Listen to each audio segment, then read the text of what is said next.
Okay.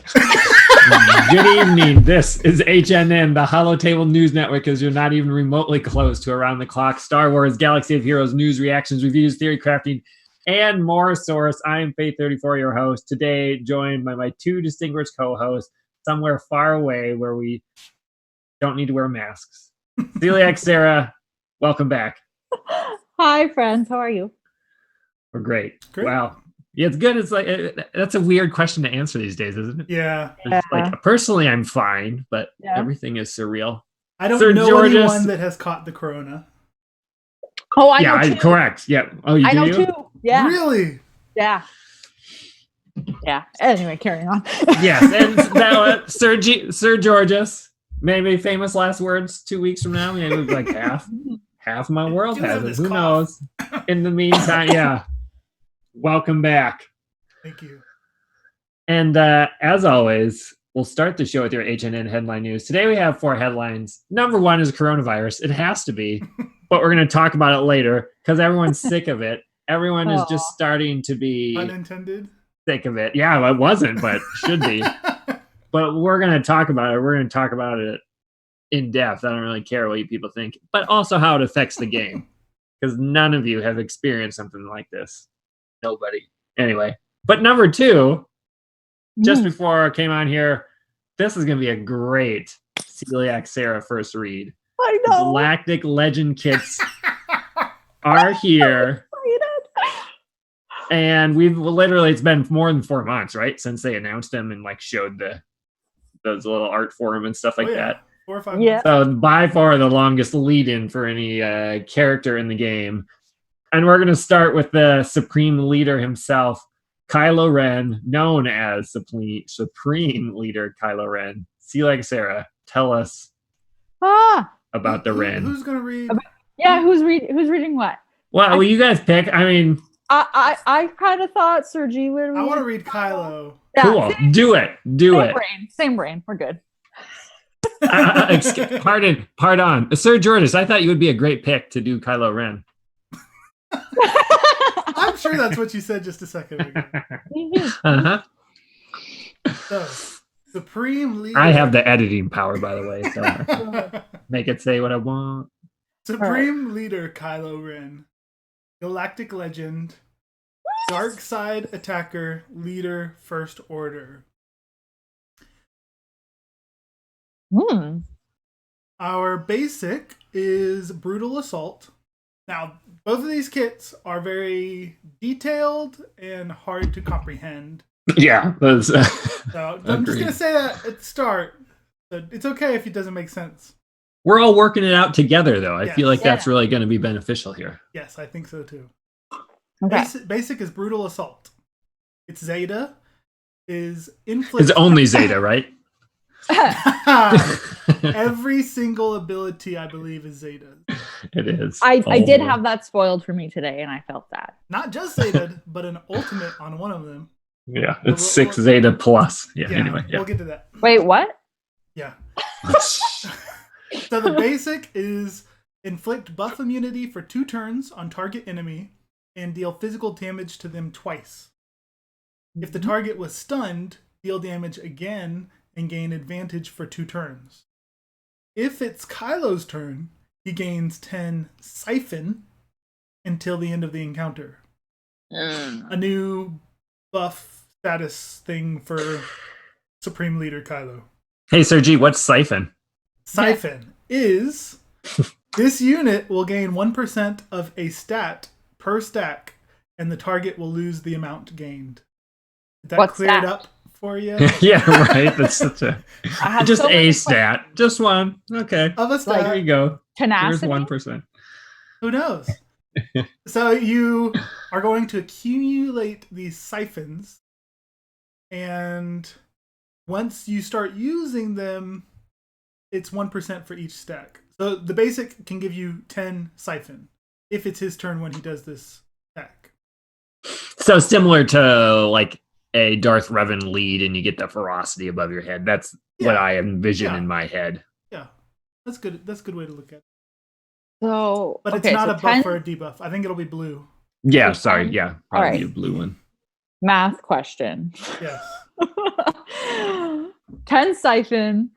So he's going to get 10% of something? Or is it like he could get Yes. 2% of something and 3%? Just You wait. know? Just wait. Oh. The special one is Stasis Strike. Cooldown of 3.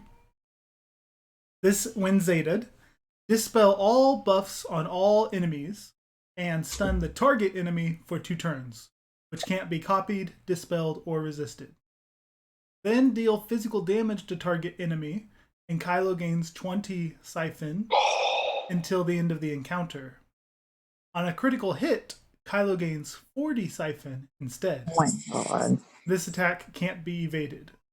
So we've now learned that siphon stays until the end of the encounter. Mm-hmm. No way to take away or remove it. He just will continue to grow this siphon. His stun there is similar to Padme's, where it'll be locked. Nothing to do about it. But for 2 turns, is Padme's 2 turns? No, hers is 1 turn. Yeah. Yeah. That's special 1. Special 2, Furious Onslaught. Deal physical damage to all enemies. Kylo siphons Mastery from target enemy, doubled if they were stunned, which can't be resisted. Then dispel all debuffs on all Darkside allies and grant them advantage for 2 turns. Siphon Mastery. When you siphon the enemy's mastery, you are gaining a percentage of mastery equal to Supreme Leader Kylo's siphon until the end of the encounter, and the target enemy loses that much mastery. Stacking excludes raid bosses and other Galactic legends. I'm confused. Exactly. So what it means is that you're going to be building up Siphon from his basic and first special. Then when you get to use the second special, say he uses it against a General Skywalker, Relic 7, I will, with Supreme Leader, if I've got 40 Siphon, the bonuses I get from my mastery get improved by 40%, and General Skywalker's get reduced by 40%. So if we look at... Yeah, I was gonna pull up to say exactly what Skywalker's mastery are. Right, good idea. Accuracy, damage, and armor penetration are his mastery. So, his damage, he kind of needs that. And his accuracy will go down 40%. We don't care about accuracy all that much. 40% accuracy in this game is huge. Well, I think it's... Well, I guess he doesn't miss a lot of his attacks, but for a lot of them, it would be. Well, the way I understood it is that the mastery will reduce. So if his mastery is 13.5% accuracy, he'll only lose 5 or 6%. Oh, yeah. Yep, that makes sense. Which, what's the point of reducing 40% of 13.5% accuracy? Skywalker will still be at over 100% accuracy. Right. His damage, though, that would be his the damage thing still, that you would want to. He gains 1,170 damage. Yep. Yeah, I'm not arguing that. I'm saying, that's not taking away 600 damage on him plus the mods and stuff. You're reducing his damage probably 10 to 15%, depending on how he's modded, I would say. I hope that's how it works. But if, the way I'm looking at it is just what he gets from the mastery. So from the mastery, he gets 1,000 damage, even though the character as a whole is... Mine's at 8,000 offense with mods. So it would only reduce it 40% of that 1,000. So Correct. 400 taken off. And I don't think that'll factor in all the offense he gains from his leadership, is it? I think it would. Or his unique? I mean, then his leadership and everything would just be reduced by that amount. I would just say his whole entire offense, like that scenario used there, would go down by what 506, like 8%. Then I guess, ish. I'd be happy with that. But the way I'm And that's per understanding time it, he does it too. Like there's Right. other things that'll come around. true, but the only way he reduces Siphon is with this one ability, and it only does it to the one unit you are targeting. And if it's only the mastery benefits, then it's not going to affect everything else, like tenacity or health. If that unit you're targeting does not gain from that mastery anything besides Correct. I mean, tanks do. Like Jedi training Rey gets, I think, health and protection. Yeah. So that would reduce her max health and protection. max or just the bonus from the mastery. Well, the same thing, essentially. I mean, it would reduce the, so at Relic 7, mine has 9,000 protection, 5,400 mastery. So you would reduce each of those by Just 40%. the 9,000 and the 5,400. Correct. Not her total like 70,000 protection. No, not 40% of that, but So isn't that kind of lame? So I think we're underselling how many stacks we're gonna get. I think by a 2-minute battle, he's up to like 200 stacks. Is there a cap on how many stacks? This is a lot of math. It is. It is. And There's yeah, no cap. why don't you read some more of his Yeah. stuff, I'll because he keep also reading. adds to it too. Yeah. Yeah, I'll keep reading. Oh my god. But those were all of his abilities and everything that pretty much uses the siphon. His leadership is Supreme Leader. When zated, dark side allies have plus 40% mastery and plus 50% critical damage. Whenever a dark side ally loses advantage without scoring a critical hit, they gain advantage for one turn at the end of the turn. So if you ever lose advantage without it being from attacking, getting a critical hit, you get it back. Yeah, you basically always have it there. Whenever a dark side ally gains advantage, they didn't already have it, they gain a bonus based on their roll. Tanks will taunt for 2 turns. Attackers will gain crit damage up for 2 turns. Supports and healers will gain 20% turn meter. So, if you've got Phasma giving everybody advantage, or Kylo's last ability we read, Furious Onslaught, where he gives everybody advantage, then any tank on the team will automatically taunt. All your supports and healers will gain an extra bonus 20%. Yeah, and the plus 40% mastery is like adding a couple relics. Yes, that's a good way to think of it too. So so it's a nice. I feel like I'm sure this is going to get broken because that's how they always do it if they're not faction specific these days. But it's like cool that there's the dark side for all of it, but also with the advantage part of it, it really kind of needs some first order to keep that whole side of it going. So it's nice to still have first order within the dark side if you're going to use advantage to its fullest. So that might work out very nicely. That might be a nicely done. We'll find out. Yeah, we'll see. Okay, unique 1. Press the advantage. That's an advantage button. No, It just has it. When this unique is zated, Supreme Leader Kylo Ren is immune to stagger and can't gain taunt effects. And enemies defeated during his turn can't be revived. Whenever a dark side... Go ahead. What were you going to say? No, I was going to say, important. The can't be revived thing is yeah. huge. Can't gain taunt effects. So like he can't taunt. Right. Correct. So if you have a character that adds taunt, right, they cannot do it to him. The immune to stagger is weird. It is. Nobody in the game taunt? does stagger. Right? It's like it must be, maybe it has to do with his dad, because he does stagger, right? Or maybe. Anyway. Yes, Vet Han. Yeah. He's the real new meta coming. With the new Jedi Ray. Not Jedi Ray. Anyways, Moving on. Continuing this unique, whenever a dark side ally loses turn meter, they gain 10% of their current max health and max protection, stacking.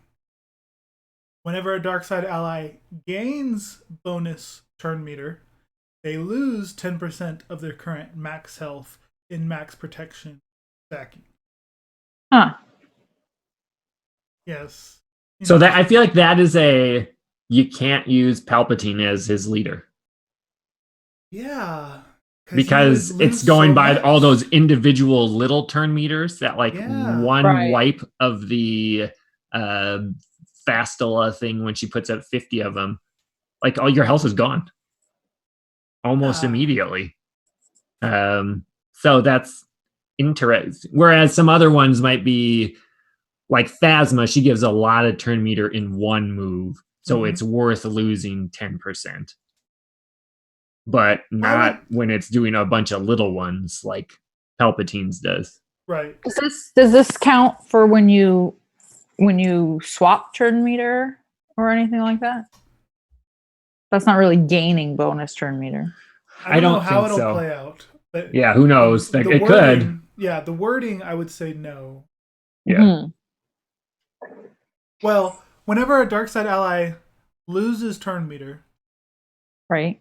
So maybe if Thrawn swaps with somebody who has less than him, he will end up with less turn meter. So gain. Well, you'd always swap with someone with less. I don't think swaps would matter. Maybe not. Right? Maybe not. Maybe it's just another question I had. When you take a turn, you have 100% turn meter, and then you go back to 0. Mm-hmm. Does that count as that's I doubt it. They don't. I don't. The way you say it, yeah. I mean, it's almost like loses bonus turn meter, but it wouldn't be bonus in the way that we use bonus. If they lose turn meter from outside effects. So it specifies when you gain bonus turn meter, you lose health, but when you lose any turn meter, not losing bonus turn. No, I can't imagine the turn itself isn't really. But you can't lose bonus turn meter. Right. That's why it's hard to word properly. If it doesn't count when you take a turn as losing turn meter, then this is just a terrible unique that only hurts you. No. My counter would be against BB-8 when you're exposed. All those little turn meters that he takes away would actually give you a ton of health and protection. That's the only one I'm with you on. What's another character? Like I said, that's about it. What good is that for a Galactic Legend? No, I'm not. I'm just saying it's not useless. There's actually a very specific. It probably works against resistance, or not even just like OG Finn. Those are some, since they lose a little bit of turn meter at a time now. But the gaining and causing that max health, I think they had to do that for that. No. Okay, the reason why I hate it is because OG Kylo, all about his AoE that gives everybody 25% turn meter. Suddenly, everybody's losing 10% max health and protection every time he does that. Yeah. Captain Phasma that we just mentioned, she gives everyone advantage. They all lose 10% health and protection. But again, I think that's enough for her. She gives a lot of turn meter. So it's not worth losing your health and protection just for a little bit of turn meter? A lot of turn meter. Not worth it. I'm not.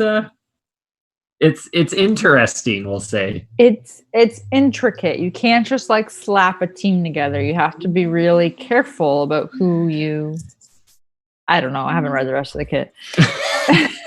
No, I feel like you're walking right into Sir G being like, apparently you're not careful enough. You don't know how to play this game, sir. Yeah. So if you argue on that, you don't know what you're talking about. Is that what you were getting at, Sarah? Because that's what I got from you. That's what I heard. I just mashed buttons, guys, okay? No. The Kylo Ren Unmasked.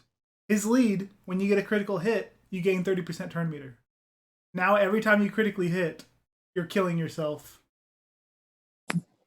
You do let's say you have this guy, Supreme Leader, under Kylo Ren Unmasked lead. You do Supreme Leader's AoE, which is 5 critical hits. You've now lost half of your max health and protection. That's terrible. I think that would still be a one. It's Each oh no, that would be an instance. each time. Yeah. That's terrible. Don't put him as your leader, I guess. Oh my gosh. Okay. Unique 2, Galactic Legend. This unit takes reduced damage from percent health damage effects and massive damage effects. They take massive damage from destroy effects, excludes raid bosses, and are immune to stun effects. What?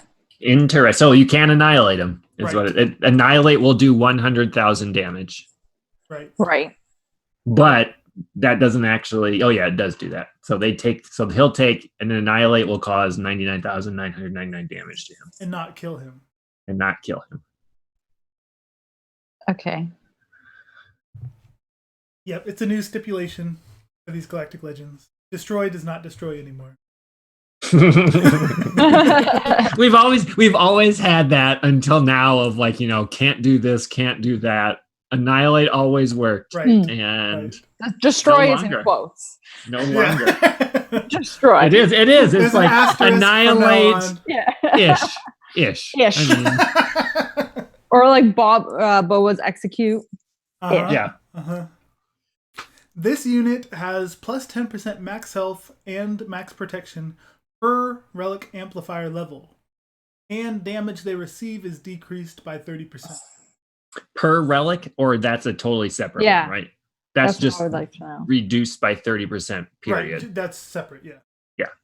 So a They relic should 7... have that on its own sentence. you Come on, should- guys. Yeah, you're right. Yeah. Yes, it should. I agree. So a relic 7 maxed out Galactic Legend will have plus 70% max health and plus 70% max protection. That's very nice. And the decrease by 30 is going to mean a lot. Like, I think it'll work better than, just having a high defense. Right, yeah. Yep, I agree. Yeah. Whatever the final damage is after defense calculation, then it'll get reduced by another 30. Well, until the next one comes out Yeah. and is like start getting like is instead of armor penetration is like damage receive after percentage penetration or something like Yeah. that. Yeah. Cannot reduce damage received. Yeah. Ish. Asterisk. Now, everything we just read Mhm. were Zetas. So 6 of them. Count them. 6 Wait, Zetas. 6? So we got the 6 basic, Zetas. 2 Yeah. specials, Oh man, that's 6 Zetas. leadership, Sorry. and 2 uniques. 1, So 2. don't count my Six. fingers if you were looking at my. It's I literally 4 was next. just counting. No. I was just counting. Now the ultimate not just uses Zeta materials, which I'm sure it will, but it hasn't been confirmed. But it uses new ultimate ability materials. What? But instead of Zetas, they're ultimate ability materials. Yeah, I like it. I've been wondering when the next thing is going to come out after Zetas. Yeah, It's doesn't been it? ages. So And I assume the word purchase means like you use the materials and then you purchase it, not like you literally have to buy it with right, a B. where else in the game? Like, So unlock you with can't- You can't get this ability unless you use these 10 ultimate ability materials. Right. Is that right? Correct. Yes, the it's event. yes, From the event. And I have to play the event to get these new materials. Yes. correct. So the upside is it's not Ew. something new that you have to grind away Right. and save for future characters. But you do kind of have to grind because you got to grind tickets now. You do have to You gotta grab get the tickets to get to these. To get to the event, to get to They these are events. yes, and they're Mm. locked on light side and dark side, so you can't like get Ray and then Yeah. save up 10 for Kylo. They're different, and then once you spend them, you can't get it anymore if they don't have any that you can get. Right. So Right. there is no like I've Zeta got 6 hoarding Zetas here. saved up. Yeah. Yeah. You hit 10 and you're done, and there it's is no only more for and no less. Galactic Legend characters. Right. So that's good. Sure. His ultimate is called Depths of Rage. And I like that. That's a solid. Okay. one. Yeah, it's cool.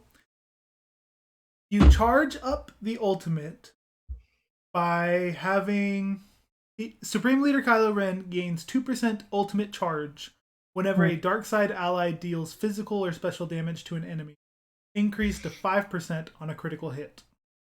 Oh man, that's gonna take forever. It will take forever. Final text for this ultimate. Supreme Leader Kylo Ren dispels all debuffs on himself, enters an aggressive stance, and deals physical damage to all enemies, which can't be. I just like how you said that. An aggressive stance. Aggressive. So aggressive. While Is it like aggressive or passive aggressive? No, this is previously he will be passive aggressive. This will just be aggressive. Yeah. Before it was Kylo just being Kylo. Yeah. Now he's really ticked off. He means business. While in this stance, Kylo is immune to damage and detrimental effects. He can't be defeated. His siphon is doubled, and his abilities have no cooldown. Ooh. Now, depending on how much you charge his ultimate before using it, because you can start to use his ultimate at 60% charge, but then it'll only last the aggressive stance for 1 turn. If you charge it all the way to 100, the aggressive stance will last for 3 turns. 85% lasts for 2 turns. Doesn't it make more sense math-wise to have it be 80% for 2 turns? It does. Just saying, I'm not that good at math, but You're right. That would be equal in the middle between. It's in the middle. Yeah. So now that we've read the whole kit, what are your thoughts, Sarah? I'm so confused. Okay, first of all, I like that. That's we've been building up for this, and they're like, "All right, who's excited?" Like, what the hell? What did I just read? Yeah, remember when Jedi Knight Revan came out, and we all complained about how long the leadership was, how difficult it was? That's nothing compared to this. So, like, I shouldn't be surprised that he's a leader, but I'm kind of surprised because of the way that they made them sound, with it being like, he'll work great with dark side allies and she'll work great with light side allies and all this. I was like, oh, they're going to be like plug and play. So, like, maybe they won't have a leader ability and you just kind of slot them in your 5th slot and go. So that was my first thing I noticed. And now I just don't know what to think. I just don't get it. I get it, but I don't get it. I want to play with it, but I'm not going to play with it because my Kylo Ren Unmasked is still gear 9. Yeah. So that's where I'm like not even close to it from working. But it'll take you a year, cost you a fortune. God, I don't have a fortune anymore. What about you, Faye?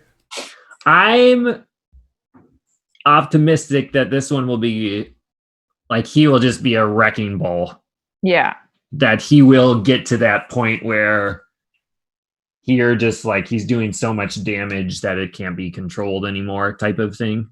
And it's going to be a terrible like offense maintain banners type of situation in Galactic, but might be like the ultimate one in Squad Arena because you're always on top because he's very difficult to kill by himself, almost like General Skywalker.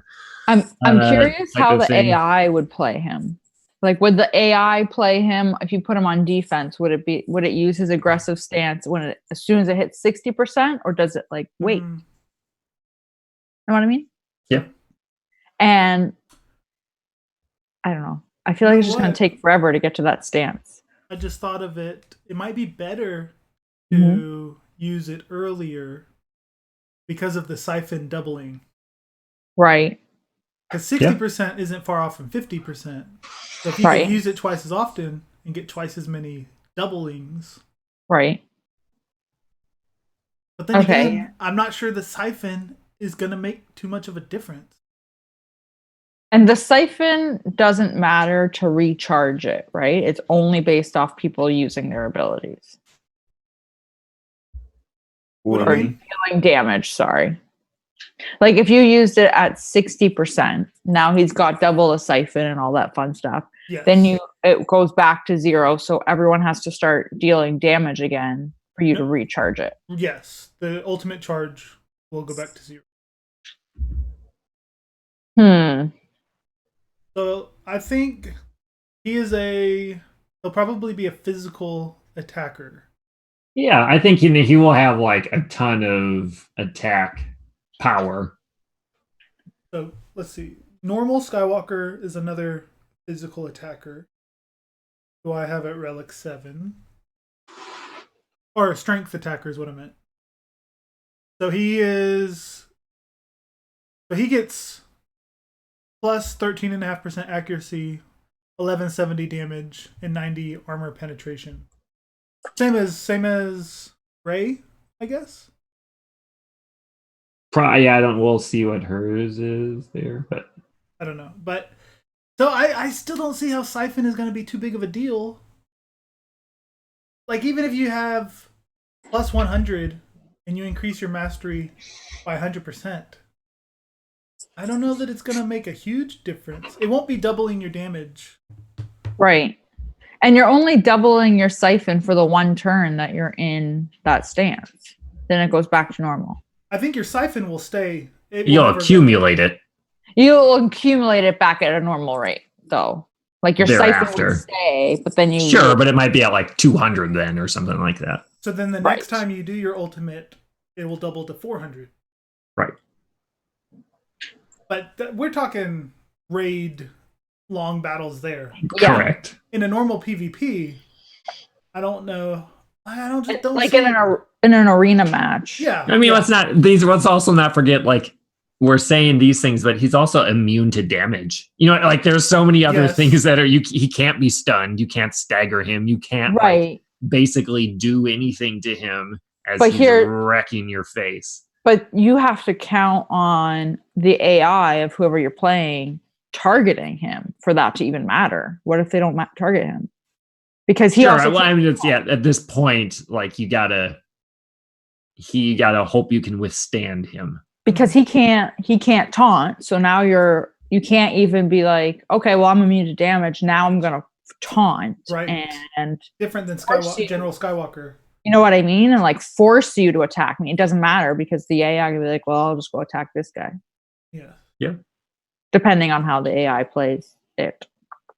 But the cool thing, so I'm torn with how I like his kit, whether I think he's good or bad.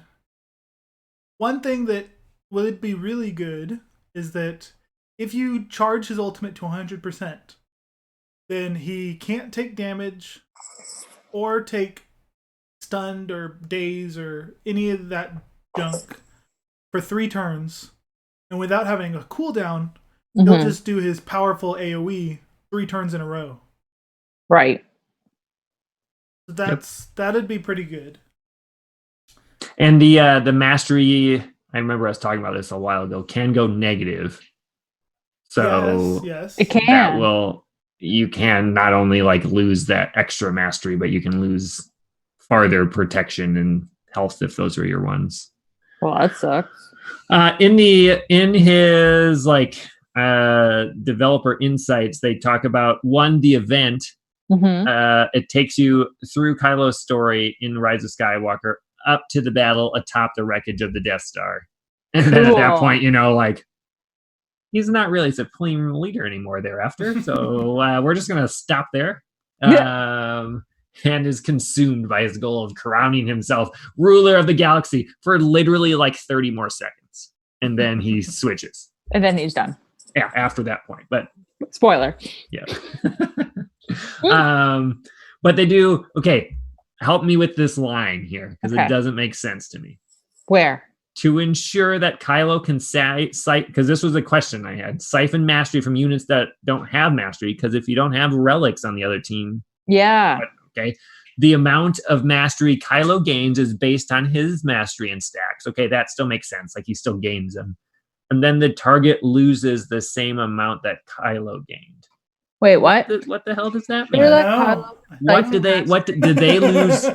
Did they lose like attack because he had attack? Like if they don't have mastery, then they don't. Or because up until this So- point, it sounded like you lost mastery based on your own mastery. Right. That makes it So- sound like you're losing the things that he is gaining. That's exactly. So it sounds So it sounds like what it is. So say you're fighting my squad, and my squad doesn't have any relics, and you have your buddy boy masteried relic. You Buddy siphon boy. from Can we call him that from Buddy now on? Boy. That's the new name. Buddy Boy Kylo. No, just Buddy Boy. No Kylo. Buddy Boy. If you siphon from gonna- me, That's the Because- new title. because I because I don't have relics, you'll just gain based off of your own stats, and I lose based off your stats. So it's like But I'm being, those specific stats. Well, that's how I'm reading it. Is that it's That- like I'm being penalized for not having a relic character. Sure. you, I mean, that you makes are sense to being me, but- penalized for not having a relic character. I think that sentence is confusing, but Yeah. the next one, the note makes it less confusing. The note says most characters have a base mastery of 0, regardless of if they have their relic unlocked. So if you're fighting a Gear 12 with Supreme Leader, that Yeah. Gear 12 has a 0 relic. Buddy Boy. Yeah. Oh, great. Supreme Leader Kylo uses his Buddy Boy. uses his siphon move. Yeah.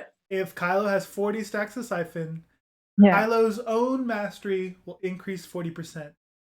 Whatever the mastery would be of the Gear 12 person, hmm that will go down 40%. But it doesn't say that. But it though. doesn't say that. It says Well- the target loses the same amount that Kylo gained. the same amount of percentage. And then Right, but it doesn't say what those stats are. So the if the note says the stats that it affects for that Yeah. particular character will be Yeah. decreased rather than increased. So I'm reading that as for that particular character, the Okay. stats affected are their Right. mastery. Even if they don't have it yet, they're just. okay, I see what you're projecting. saying. But does and that that's mean, how I interpreted it from the very beginning. But Yeah. that last previous line Yeah. made it. but Yeah. does that mean if my base level is 0 because I'm still relic 12, am Uh-huh. I going to be negative? Oh, yeah. Well, you're not going to be like, it's going to take away, if your max protection was 5,000, then it would take away another 1,000. Like it would be negative. You would be below what your Right. posted one is. Well, see, the other confusing thing is that the way I understood it, Kylo's gaining 40% mastery, Right. and it's whatever relic level he's at, he's gained more or less mastery at that point. So a relic 7 Kylo, who has more mastery, will gain more from a 40% increase than a relic 1 Kylo, because they don't have as much mastery. If a character has 0 mastery and they go negative, how large is the negative value? Is it going to be based off the relic 7? Like they'd have 9,000 protection gained, so they're going to lose 40% of the 9,000? Because at relic 0, it's worth 0. So 40% of 0 is 0. Oh, Did man. that make sense, or was that too much numbers? Too many numbers? Math. Yeah, I will. So yeah, I mean, What determines how get much relics on is him. negative? Yeah. It's confusing. All of this is confusing. We need a Q&A just to go over this. Oh, Yeah, by the a way, developer this Q&A. is also relevant, very much so. It's not just taunt; it's marked and death mark. He is immune to. Oh. So Right, because it says taunt effects. Yeah, and it says it later in here specifically, taunt and death mark. Oh. And Where mark. does it So say that now that becomes a good, like that's a lot harder for a Darth Revan to beat because you can't mark him or death Right. mark him. Not that it would Right. matter because he doesn't take, but still. Oh. Interesting. All right. Any other comments on Buddy Boy for now? He's my buddy. I'm not going to unlock him, though. And their suggestions are to mini solid dark side, but most obvious synergy with First Order that have advantage in critical hits. Right. I don't. With that, losing 10% of your protection and health, see how it's going to be beneficial. And somebody posted, I like to read the first few comments when they in the mega threads.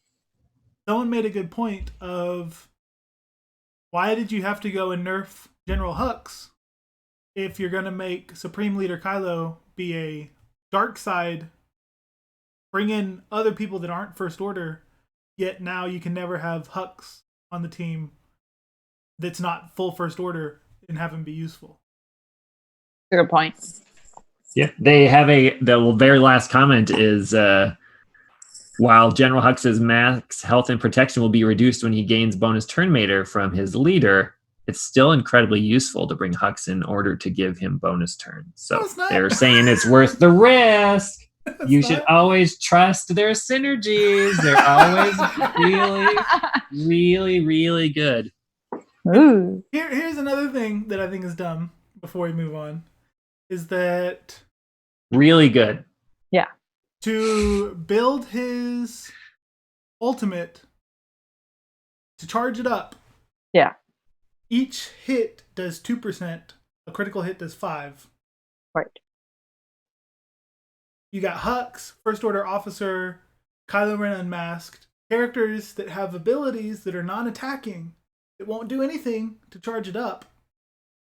So most of his First Order synergy people are not doing AoEs except for Kylo Ren Unmasked, who, as I can't critically hit. Yeah. Right. Can't critically hit. Crew can. Sorry. Yeah, that's right. That's what I meant to say. That's what I meant to say. OG Kylo does the AoE. Right. Doesn't critically hit. And gives everybody turn meter, reducing their health and protection. So what you're saying is it's a double win. What you're saying is you're not going to get to that ultimate very often. Right. And along the way, you're going to lose a ton of health and protection. I just don't see the synergy. Like, I really am thinking, is it better to just take him in as a one-man team and see how he does? Because nothing in his kit, besides that needing allies to charge it up, right? Nothing matters with another ally. Nothing helps. Well, maybe that's a good reason you just like throw IG-88 in there, and he does a big AoE with lots of crits and boomity. You know what I mean? Like are other ones that. If you do AoE damage, does that count as 5 damage? So you would get 10%? Yes. Yeah. Or 5 times. Well, 25 if you got all crits. Right. If they're all critical hits, then it would be 25. So, it's got potential. And look at his leadership. What do you think of his leadership? As far as leaderships go, that's lame. What was his leadership again? Oh, I mean, 50% damage is nice. And so is the mastery thing. So I'm not like, I don't think that's his game changer. Is the leader. So yeah, I don't disagree. Yeah, nothing about the leadership benefits Darkseid, like gives them advantage.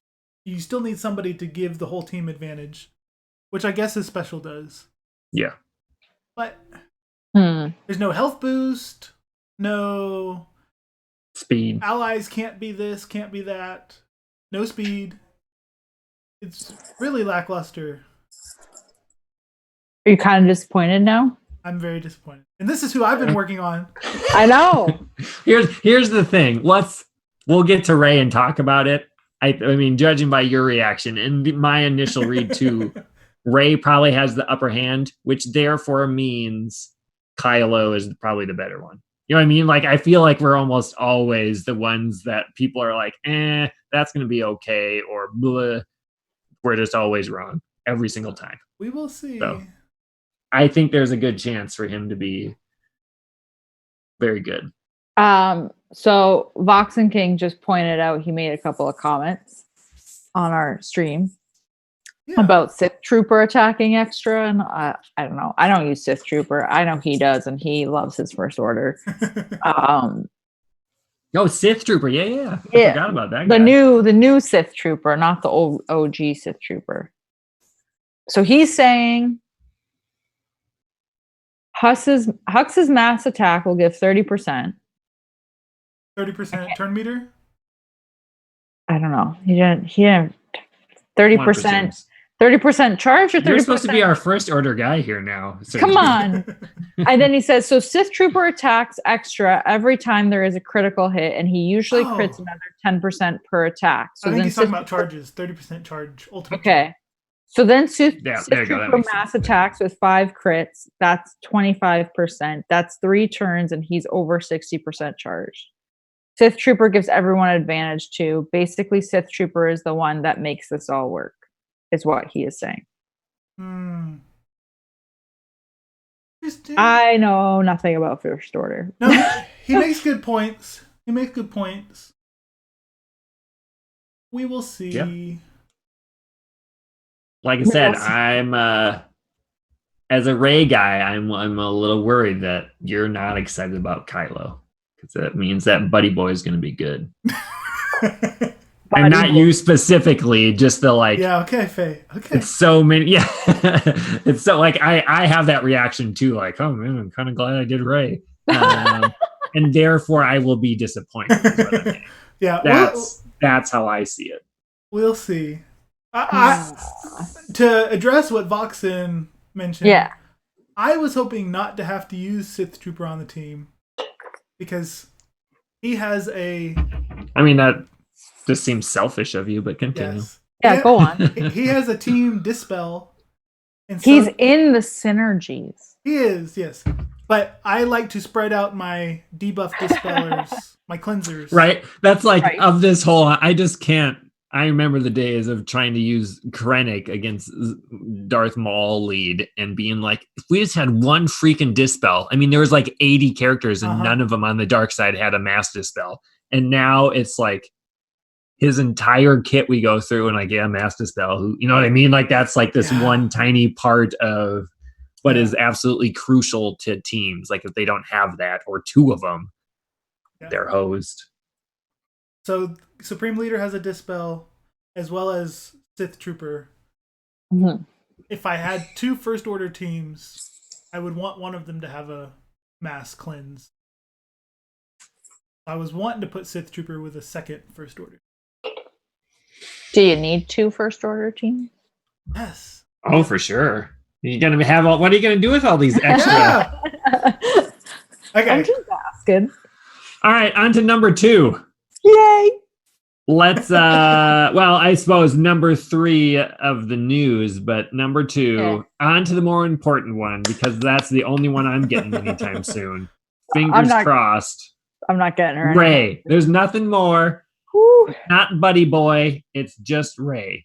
Maybe we can call her just Rey. Just Rey? I don't know. You know, I feel like if you're going to give her a nickname, it just has to kind of happen like Buddy Boy did. So let's see what happens for again. Yeah, I'm with She is just Rey. She's not a Jedi. She is. She's not just a Jedi. Rey. What a biggest letdown. What are her tags? Oh. Not Jedi. That's what it should be. Not Jedi Rey actually makes more sense than. Why do they still not a Jedi Jedi in here? Get out of here, Kenobi. Right? So that's what. Agreed. All right. Read them off. Tell us about the Galactic legend. Yeah. That's there again. What? We were just talking about how awesome their synergies are. All right. So Rey. She is light side attacker, leader, resistance, galactic legend. All right. I was kind of hoping they'd have a Jedi tag in there. Oh, Not me whole, too. like I am. Like, doesn't it just shocked. make sense to have a Jedi tag? It makes sense, right? That was the whole point at the end of the movie. Is like she's not just a Jedi; she is the Jedi. She is Like, the Jedi. she is all Jedi in one. And Like, yet, come in this on. game, she doesn't have that tag. That's irritating. She's just one. And they don't All right. have to keep it away because we'll make another thing too OP. The way these characters are made, where it's all revolving around their faction. Right. Like Kenobi, we're not gonna bring Kenobi in with Rey. I'm not bringing Chewbacca in with I Rey. What know. is he doing here? I Get know. out of here. Come on. They're simply a starting point, says the note. Ugh. Even if Kenobi had a resistance tag, I wouldn't pull him from the Padme team. No. And I wouldn't pull Chewbacca from CLS and Han. And she also gives critical hit immunity too, which totally ruins Kenobi's Yeah. usefulness Totally anyway. irrelevant now. Yeah. To spoil that, but whatever. You're right. Terrible. What? Thing. Yep. Go ahead and read. Yeah. All right. Okay. Basic ability, relentless pursuit. All right. Zeta. They're all Zetas, right? 6 Zetas. Yeah. You got it. I would like you to say it every time though and be flabbergasted at it. Zeta. Okay. Zeta and basic? Oh man. Who does she think she is? General Skywalker? Okay. Deal physical damage to target enemy. If it's Rey's turn, she deals damage a second time, has plus 50% health steal, and ignores 50% of the target's armor. This health steal is doubled while Rey is under 50% health. That's pretty cool. Not gonna lie. Yep. I mean, that's a lot like of it. armor penetration. And That's just a you'll lot of see that steal. health steal is actually very important for her. Yeah. Oh, And she's 100% like, health steal whenever she Which actually is- needs it. yeah. Right. So- Yep. Yeah. Oh, I love it. Okay, great. I'm so biased. It's I fine. can tell. Disclaimer. Okay. Special one. Ooh, cooldown of 0 on her first special. Okay. And it's a Zeta. Oh, Lifeblood is what it's called. Rey loses. Rey loses 25% health. Rey loses 25% health, and target light side ally gains bonus protection equal to the amount lost. So 25%. Yeah. Or is it like the actual I think number? the value. Yeah, whatever the Okay. value. All other light side allies gain half of that amount. If Rey is at full health when she uses this ability, all light side allies gain critical hit immunity for 2 turns. Bye-bye, Kenobi. Yeah. Target other ally gains lifeblood until they are defeated, or until lifeblood is granted to a different ally, which can't be copied, dispelled, or prevented. Rey can't be defeated by this ability. Okay, right, because she's hurting herself. Mhm. Rey can't use this ability if she is at or below 25% health at the start of her turn. Okay. Lifeblood, in case you're wondering. Damage received decreased by 30% and damage dealt increased by 30%. All right. What a weird name of the buff. Like the connotation, lifeblood. Yeah. So Lifeblood. similar to in the movie here, who is she? Is she gonna like? Is the animation gonna be her making out with someone, like when they're like she does with Kylo, and like that's when they're they're like giving life back and forth there. That's my interpretation of it. See, like I'm like when I think like I don't know, maybe I'm just weird, but I'm thinking of like her like cutting her palm open kind of thing, like Yeah. Blood pact or blood pact. Yeah, I that's or And the like. vampire. Why is it not just called force healing? She uses it in the movie. Like, Yeah, that's essentially what it. But this is her giving it up, which the force healing does. Like it clearly takes a little bit of a toll on her, Yeah. and there's no blood exchange. Like I said, Okay. it's either the makeout scene or the force Right. healing that this comes from. So one of the two she's got to do. Okay. I look forward to maybe that's like a furry thing, like the Chewbacca and the lifeblood. Oh. Okay. So Just suggestions. I still like her. I would change the name of this ability. That is all. Oh, her second special has no cooldowns either. What is going on here? Oh my goodness. And it's a Zeta. Sudden Whirlwind. Deal 3 times massive damage to target enemy, then deal physical damage to all enemies. Enemies defeated by this ability can't be revived. This attack can't be countered or evaded. This ability can't be used unless a light side ally dropped below 60% health since its last use. No, a light side ally needs to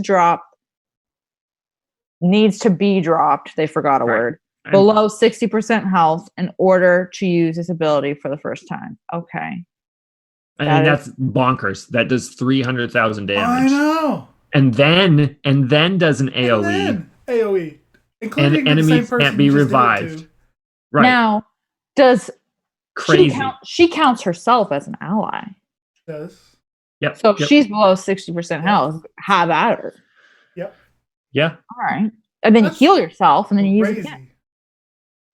That's that's basically like Ahsoka's special, not on steroids, but on like meth. And steroids. And Yeah. I mean, like that's 3 times hit and 100,000 for each. Nobody survives 300,000. Nope. And then they get physical damage to all of them. I want her. All right. And Okay. let's see. What? For Kylo or Galactic Legends, Yeah. massive damage turns into Nothing. reduced damage. Nothing. Okay. Yeah, so it won't really hurt Kylo. Okay.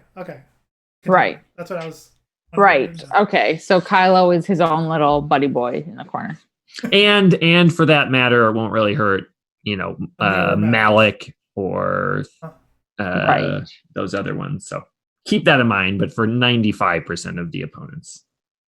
Okay. Fine. They can be in their own little corner. Mm-hmm. Leader ability, Wisdom of the Sacred Texts. Zeta. Light side allies have plus 40% mastery, plus 30 speed, and plus 30% max health. Whenever an enemy gains bonus turn meter, inspired light side allies gain 5% mastery, stacking until the end of the encounter. The first time each light side ally falls below 50% health, they gain damage immunity for 1 turn, which can't be copied, dispelled, or prevented, and recover 50% health when it expires. So basically, they're just going to heal themselves. I'm going to go back to my last one. Malik is not immune to massive damage, is he? It's percent health, not massive damage. I think that would still work against him. I think it will still work against Malik. Yeah, I go back on what I said previously. But let's it won't go back work to against Kylo Ren unmasked. Correct. Yep. But everyone else it should. Sorry, so it won't work against Kylo Ren unmasked and No. It'll work against unmasked. It just won't work against Buddy Boy. Buddy Boy. Yeah. Buddy Boy's in the corner by himself. But so like just like Sir G was saying on Supreme Leaders, like this one does have plus 30 speed and plus 30% health. Stacking mastery and damage immunity for the team. Where is anything equivalent to this in Kylo Ren's leadership? I think advantage comes back. It's very telling because Kylo Ren is a very solitary individual. He's like sucking their life force. He's just like, I don't care about these guys over here. They just follow me around. Cool. Whereas Rey freaks out when her friends get hurt. And that is why you don't see any of that anymore. Also, don't knock these guys below 50% health. Like, you got to kill them from 70% health. Because if you do it, then not only are they going to... Yep, she gets her crazy move. Yeah, exactly. And they're just going to heal themselves. So... Yep. So what you're saying is... Good luck. You can't kill a Rey team, but you can easily kill a Supreme Leader Kylo team. No, I think it's just going to be like that. His AoE is what's going to be needed to take him from 100% health to 0. Yeah. And there'll be limited options for other things. Okay. We're getting there. First unique, manifest inspiration. Zeta, in case you didn't know. At the start of her turn, Rey becomes inspired. If she is already inspired, she instead inspires the healthiest light side ally who isn't. Inspired light side allies dispel all debuffs on themselves when they use a basic ability during their turn. Light side allies with inspired or damage immunity can't have their turn meter reduced. Sucks to suck, boys. That's all I gotta say. That's pretty cool. Basically, I'm just gonna go anyway. Yeah. Well, I mean, Like- that's also stops a cycle of if you're like if you have damage, if the opponent had damage immunity and you keep doing things that would reduce their turn meter, Right. then they could never go again. Ah, You know, so it'll stop the like cycle of That's good. CLS always taking away the turn meter things. that's good. I guess.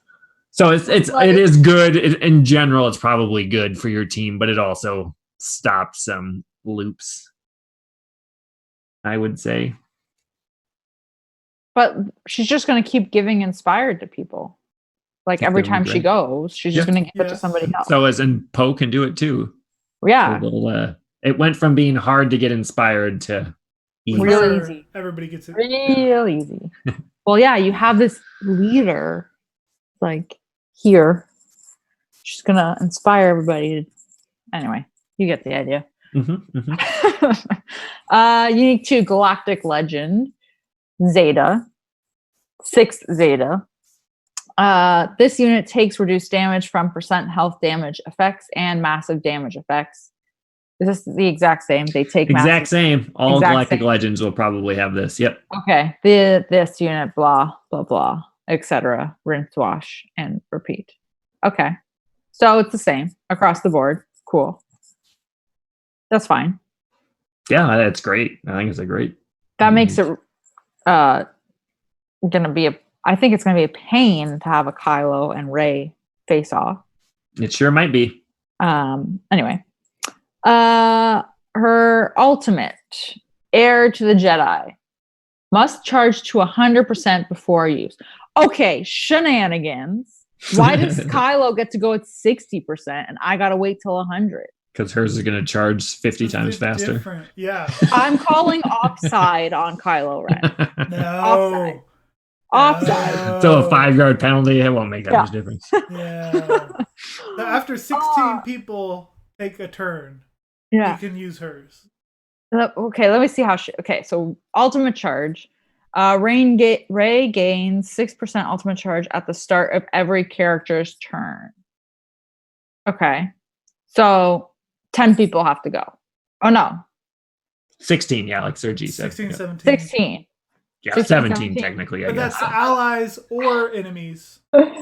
Oh, really? Yep, just everyone. 16 turns, 17 turns. So I think it'll be Oh. easier than Kylo's team having to inflict, Right. let's see, 2% per hit. Yeah. So if you're not getting critical hits, you Mhm. need 30 hits. Right. 50 Yeah. hits. To get to 100. Yeah. She's saying to Right. 60. Oh, She's to to 60. 60. Yeah, Yeah. yeah, To yeah. even use it. Yes. And here, if you're fighting a Kylo team that Mhm. uses characters that just taunt or Right. unmasked stun or first order officer swap turn meter, none But- of those are inflicting damage, so they aren't benefiting the enemy Kylo, but they're benefiting Rey here. But if you do what Vox and King said, you could have Kylo Ren going after 3 turns. Do that. 30 seems a little iffy, but maybe. Maybe. Anyway, her ultimate final text, whatever, Heir to the Jedi. Until the end of Rey's next turn, she enters a defensive stance, and damage light side allies receive is reduced to 1. Okay. One, not by like 20% or anything. One. One. So like one little tick of damage. Yeah, every single hit. Okay. While in this stance, Rey can't act. has 30% less speed, is immune to all detrimental effects, and can't be defeated. Upon activating this ability again, she deals true damage, ignoring defense but can't critically hit, to the enemy team, split among them, and all ultimate charge is consumed. This attack can't be countered or evaded. And all is that like all of her own ultimate charge is consumed? Yes. Or Yeah. all right. I mean, it doesn't say, but one assumes that doesn't affect Kylo's. Right. Okay. And they specifically say something that's like hers will be available before Kylo's, and you have to decide whether you want to save it or use it. Like that's part of the strategy. Right. I think Kylo has a slightly better ultimate because I think offensive ultimates are better. I mean, like I just like Tarkin versus Mace type of ultimate. Like those are always a better thing to just go all in on offense type of thing. But going down to one damage. Yeah. I'm not. Going and to you get there a lot faster. So Kylo's ultimate does deal physical damage to all enemies. Okay. So they both deal damage to all enemies. Mm-hmm. I guess we'll have to see which one ends up dealing more. yeah, that's hers takes 2 moves. Is that what we're saying? Like That's what it she sounded goes like. into the stance kind of like Skywalker's kneel, essentially. It sounds like it, but But then you have to push it again to do that and like redo the charge. So you could do a different move next time, but your charge won't reset until you do the other one, which does the AoE. But it said like activating it again. So Right. does she go? Right. So that means you have to, when her next turn comes, you can choose if you're physically going to use that on the next Okay. one, and then you can Whoa. rebuild it up again. That's how So I it's interpret not- it. I was at first interpreting it as you use it and then you have to build it up again and use it a second time. Yes.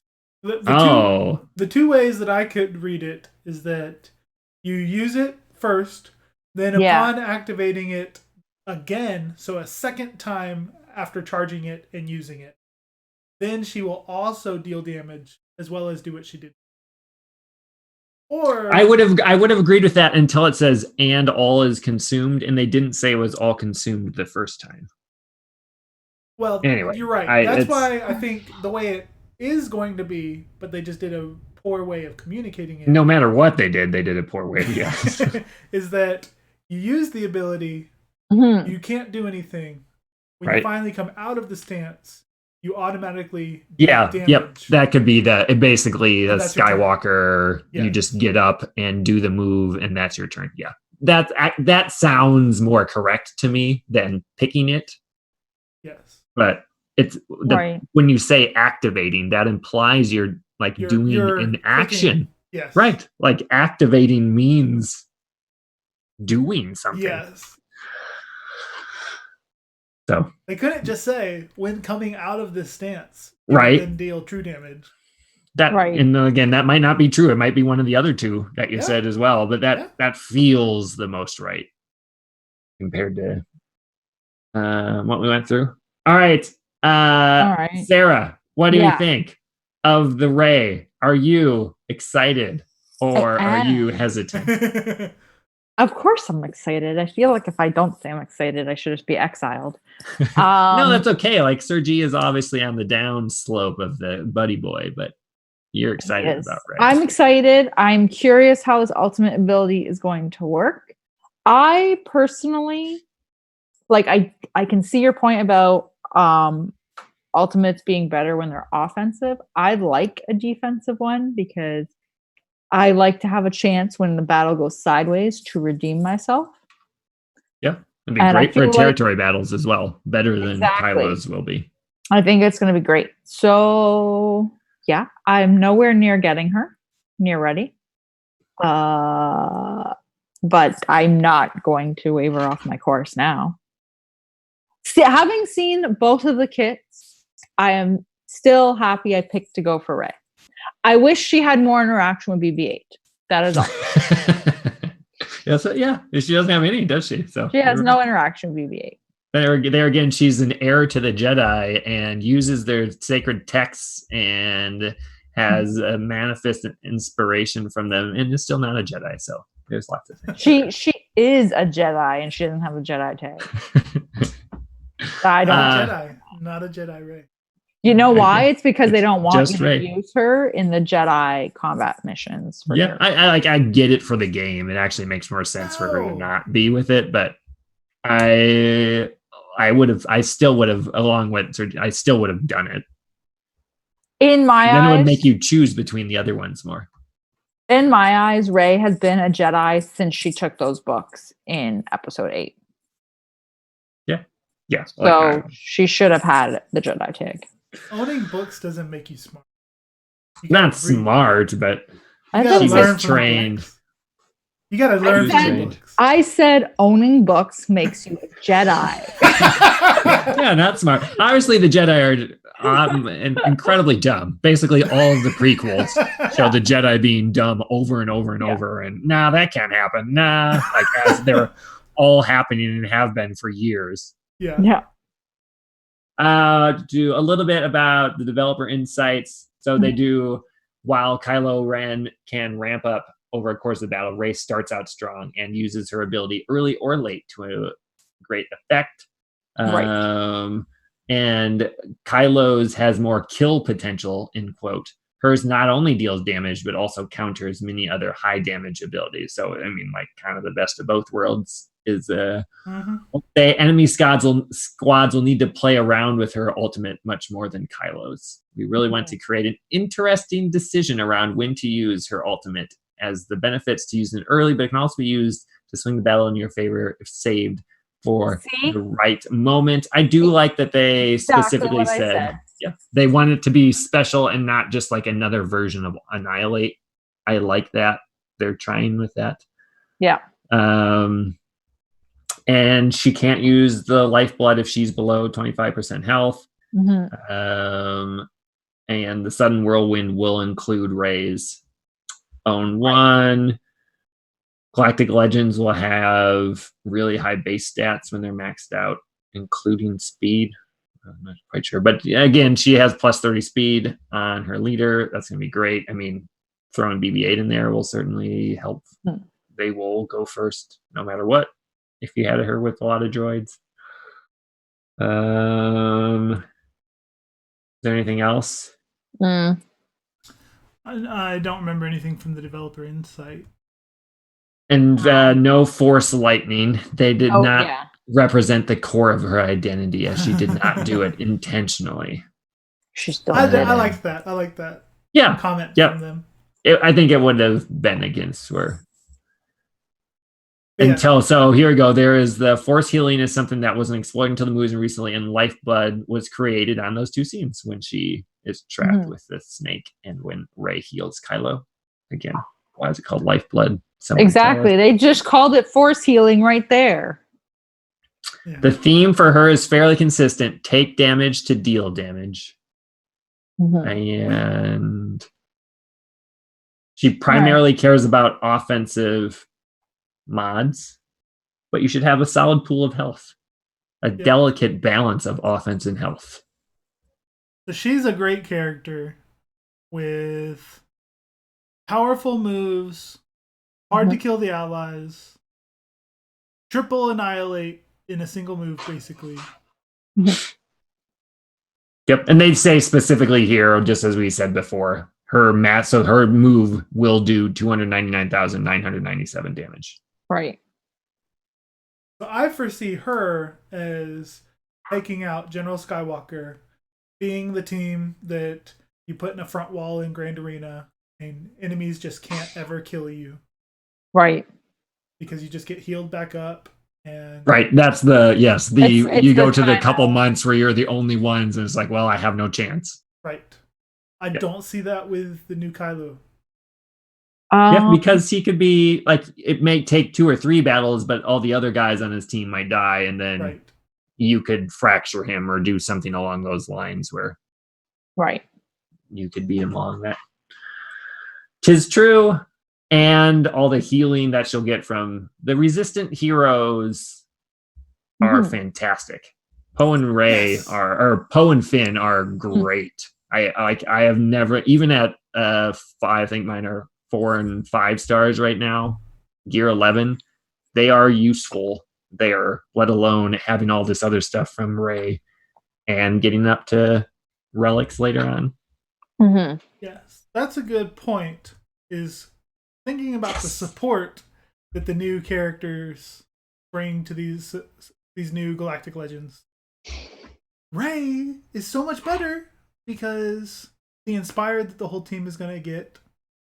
Poe's unique, where enemies lose 5% protection. Oh, yeah. Totally you forget about that. Yeah, when Inspired allies deal damage, they also deal bonus damage equal to 10% of the target's max health. And whenever they lose a debuff, they get 5% protection loss. Yes. On his one, in addition to that. So that's why he does the dots and stuff. So. And when an enemy critically hits an Inspired ally, so when the critically heavy First Order team fights Resistance team with Inspired, they lose all their buffs at the end of that turn. And they might have critical hit immunity up to help them keep it, but it also will diminish it when they don't have it and stuff like that. But and then Resistance hero Finn gives the new Galactic Legend Ray 100% counter chance, 50% defense to go along with her radical max health and protection boost. And anytime you stop Ray from, or stop a team member from taking a turn, they recover 40% I forgot. protection. That's a great gain move. 40% turn meter. Which doesn't damage you. Right. So not only will you not be able to I love this. I'm a good fan of your reaction here. You won't be able to kill Ray's team because when you get them low or stun them, they then recover a ton. So she gets to just keep using her special every time they fluctuate below and above 60% health. Yep. And what do we get on the First Order side of things? So there is the assist that Sith Trooper can do. So that will help speed up Supreme Leader. But is there anything in the kit that helps with the Siphon? Is there anything that just by being on the team is helping boost Galactic Legend? Kylo Ren is not a team player. He's supposed to be just a boy. The equivalent just a boy. Power. Standing in front of a girl. And stupid Hux only tell us how you really feel about it. Yeah. Dominance only occurs when Hux is the leader. But you want to use the new leaderships of the new legends. Yeah. Well, that's what I think Hux is probably going to be on his own team, right? I will say crew with the other one, with the actual buddy boy. I will say I think it's silly to have this new dominance thing come out as part of his like Hux's leader, and then have another character come out that's on the same faction with a whole other leader ability, and there's nothing with dominance in it. And I am sorry, Kylo Ren is way more dominant than Hux. Oh yeah.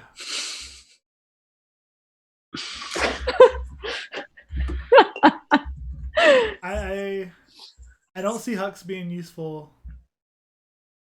I as a amateur First Order player see a Kylo Ren unmasked lead team and a Supreme Leader Kylo team, and Hux just being an oddball, not doing much to help. Well, yeah, I suppose that stays true to the movie, I guess. Yeah. Yeah. I'm disappointed. I don't think this is a good Galactic Legend Dark Side. I'm sorry. He might deal big damage in raids, or there was he might a little. He might be like a General Grievous, like just destroys people. Yeah, I think Grievous is a great comparison. I mean, I think he's gonna like crush Grievous, but will be what Grievous was 9 months ago. Yeah. And will be able to win an arena on offense, but defense might be a little more trickier type of thing. Yeah. So I like it. We spent our time. This is what you guys like us for. There's an hour and a half going over huge kits and not and us just riffing on what we think is going to work and not. And we're going to keep doing that until we actually have some real evidence for it. It's going to be good. Yeah. On to number 4. We didn't get around to because they just did it last week. What you actually need to get these two. Mm-hmm. So Ray, no surprise, Resistance Hero Poe. Yeah. Relic 5. BB-8 Relic 7. And... Yeah, done and done for Sarah. You all laughed at me for that one. And Vet Chewbacca, that was the when they had the Han, you probably start at Relic 3. And I mean, who would have guessed it? Radis as there. Shocker. But in Sergi's defense, only 5-star. That is a legitimate shocker to me. I cannot believe that. I thought it was going to be 7 as well. No. Told me. Don't need. I told you. Don't give me this. You were. Quit trying to save this. There's only one answer here. No, I was Radis right. And finalizer needed. No. Yes. No. The end. They are not needed at 7-star. No, there was no qualifier. They're not needed. But I will. That one argument. I won. Yes. No. You lost. But you get no points. You get like a Point? No, not even. More than if I was giving the points of that would be like a 0.05. Oh yeah, right. Because you were wrong. I was more right than you. What one? No. Yes, were they needed? Was Radis needed? Yes. Click button. Everybody gets a free 4-star ship. So by doing the event. By the time it's come around, everyone will be ready. I really can't believe that. I'm really glad I didn't spend all the extra money. Maybe 1 month away from being ready without having to spend crystals. I think you should be ready, right? I think I'm more right than you. No. You need what, 6? No, you'll need 7. So it'll be an extra 2 more week period, and then you'll have it at 5-star. Oh, I was more right. I was more right. That is it. That is erroneous. And then Supreme Leader Kylo Ren, Hux at 5, First Order TIE Pilot at 3, Emperor Palpatine at 7. I mean, great. That's a good relic anyway. Certainly better than BB-8's relic. And I am a little Finalizer surprised. At 5 stars. I'm a little surprised that Palpatine is on Kylo Ren's side. Yeah, I think we had brought that up before. I mean, I think that makes the most sense to me, but I hear what you're saying. I'm just a little surprised. So, but to go along, I believe that the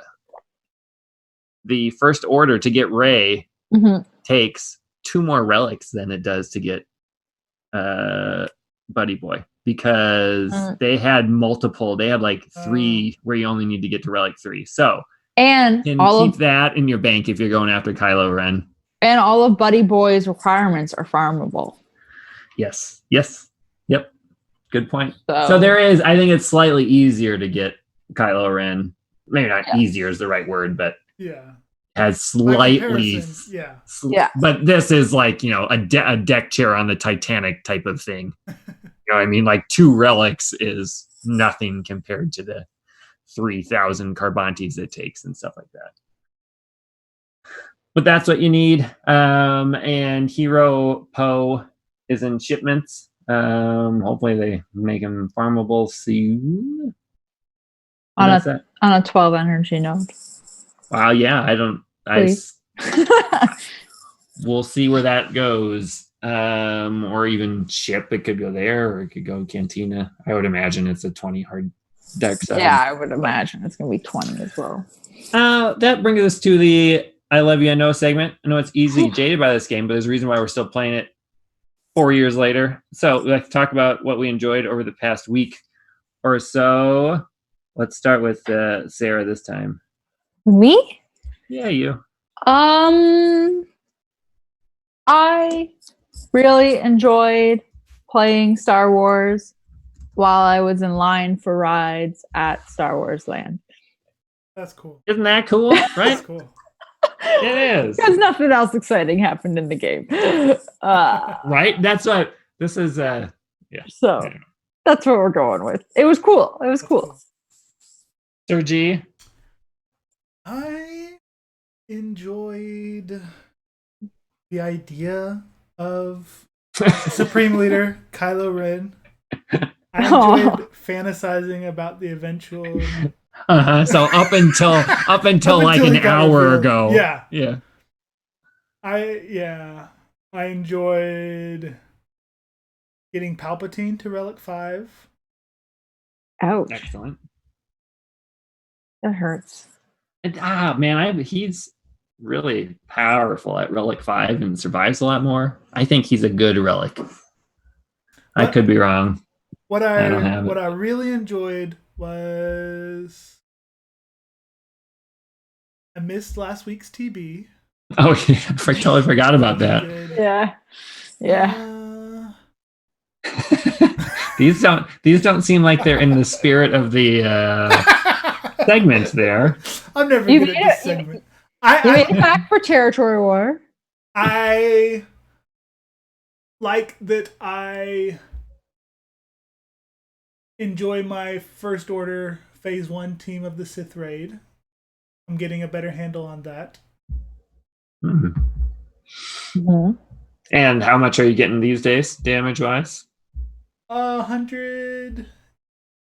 Oh, for that team, 12 million. Yeah. Nice. 12 million. But overall, you're getting 100? Are you still getting like solo, like the 3 and 4 together solo stuff? Or yes. close to? I do my First Order in the first phase, even though Resistance would get me twice as much damage. It's just, I like the fun of First Order. Then I do my clones with Shock T and C-3PO because I'm working on making that do better than Sacrificial 5's team. And then I do my Night Sisters for phases 3 and 4 and get about 110 million overall. Doesn't get much better than that.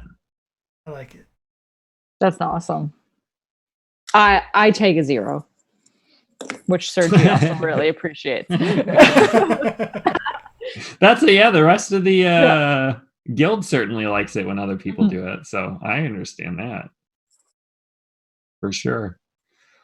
I was with Sarah there wasn't a ton going on in game recently, so I mainly just enjoyed reading the kits right there. That was probably the most fun in the one that I had. Sorry, but shout out to our listener and segment into the next one too, Ancona, which is a city in the marches of Italy, where right now, hopefully if you're listening from there, you're doing it from the comfort of your home and are staying safe, because our That's No Moon is what the hell is going on with your guys' lives? Yeah. Sir G, what is the coronavirus doing to your daily life? And is it increasing or decreasing Galaxy of Hero time? So I am in master's school, and our semesters have been canceled / put into online classes.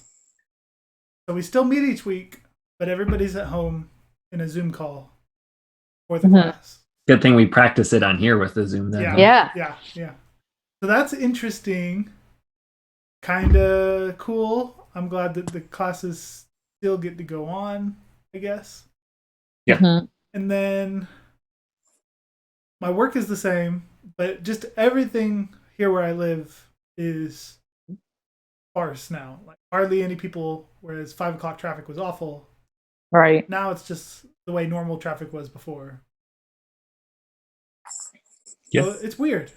And nobody wants to be close or handshake, or It's weird.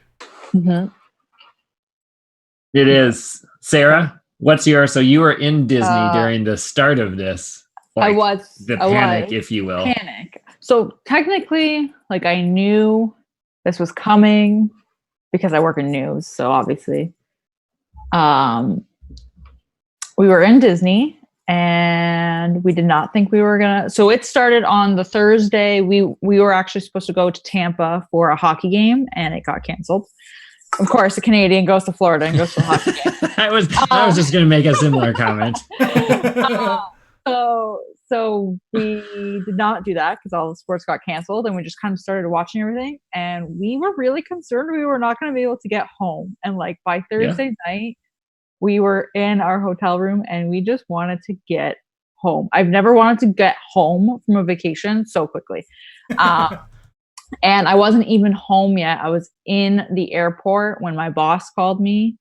And she informed me right away that I would be isolating myself for 14 days when I got home. So I have been in self-isolation. Today is day 5, because we have had 2 positive tests at work. At work, even? Yeah. At work. So there are 2 people at my office who have tested positive already. One of them had traveled. The other person had not traveled. They were like a contact. Community spread. So yeah, I have been at home. I haven't gone out. We've been getting our groceries like delivered to my balcony. It is insane, can I just say, to self-isolate in a 600 square foot apartment. Like the mental games. But I've learned that I can do about more than half of my job remotely. Yeah. So I've got that, I guess. I don't know. It's the same idea here, probably with Sir G, as everyone is home. Thankfully, everyone just needs to stay home. And I was looking at pictures today, and there's just like no one out on the streets. There's no traffic. People who are saying they're like, usual commute into the city is an hour and a half, and it's 25 minutes. So yeah, I believe that. Yeah, it's just ghost town in Toronto right now. Yeah, it's kind of surreal. It's not kind of surreal. It is. It is surreal. People use that word too much, and this is truly surreal. This is truly surreal. It's surreal in the bonkers. Sense that I think a lot of people think that we are going. So I think a lot of people think we're going to be back to normal in 2 weeks, and we're not. We're not going to be back to normal in 2 weeks. We're not. Everyone, the thing to keep in mind is like everyone is, at least in Canada, the labs are about a week behind in terms of tests. So the results that are coming out now for people who are like confirmed as having it are people who were tested last week before all of this stuff went into place. So I think we're going to see like a massive surge, at least in Canada, probably in the US, of numbers going up, and then having to track all of that. And, you know, the reason why like my job was like, you need to go into self-isolation. Like, I feel fine. I don't have a fever. Like we're totally good. But you hear all of these stories of people who are getting it and they have no symptoms. So like, could you imagine if I was out like at the grocery store and I touch an apple and I put the apple back, and I touch another apple and I put that apple back, and like, you just keep going. Right. So it's definitely probably one of the craziest news stories, just stories in general and things that have happened in the world that I've seen from a citizen perspective and from a media perspective. Mm-hmm. It is this, we will tell our children about 9/11 and coronavirus. This is one of 2, you can maybe say the Gulf War, one of 2 events in our lifetime that will be in textbooks 100 years from now. Like this is something that my kids will tell their kids about, and type of thing. I really, and the economic impact from this is going to be substantial and large in the last years. and anyone that thinks we're back to think normal so? in 2 weeks, I think it will. is I mean, absolutely I crazy. I don't know what's happening in the States, but in Canada, they're handing out economic aid packages. The big banks are pausing all mortgage payments for 6 months. If you're affected, you just call them and you're like, hey, I can't work. And they are pausing all of your payments. So it's like, and then, but Wait. even like a free- 9 months from now, people aren't going to know where and how they're going to get the money for these things, and just so much uncertainty in it. It's just hard to know what's going to happen. And we are on the beginning of it, not on the tail end of it. I think we'll have the drama, or not just the drama, but the danger and the isolation for 2 months. Mhm. And then I think things will go pretty much back to normal. I don't think it's 2 months. I hope you're right, and I think you're totally wrong. Yeah. Why wouldn't they go back to normal? Oh, because we're still going to be people having it and getting set up. But this is people have lost. I mean, stock markets they bounce back. They're just not going to happen like that. It takes so long to get these things. People are going to be laid off. There's going to be things that are shut down for a long time. A lot more uncertainty than there was previously. It's just going to take a while to get back where we were, and hopefully it's something that is a speed bump and not a hopefully large crater. But it just creates so much, like a single cough from someone now is like, and there's a good chance they just have a normal cold, and somehow that shuts down the whole world, and all the stuff that like unknown, and people, the social media interconnectedness is at the same time great and absolutely terrible for people. And like it's crazy because so just in terms of how much people pay attention on all the stuff, and like especially kids. Like my cousin's daughter is 4 and was playing with her dolly today, and she took her dolly's bib off and put it on the doll she calls the doll like her baby, and put it on her face, and was like, and she was like, you have to wear your face mask or you'll get coronavirus. It's like it's the boogeyman for that. You know what I mean? It's crazy. And also, like, I'm sorry, I'm just gonna get on my pedestal for 1 second, because I have one of my very best friends is immune compromised. He's so young. He's 32, 33.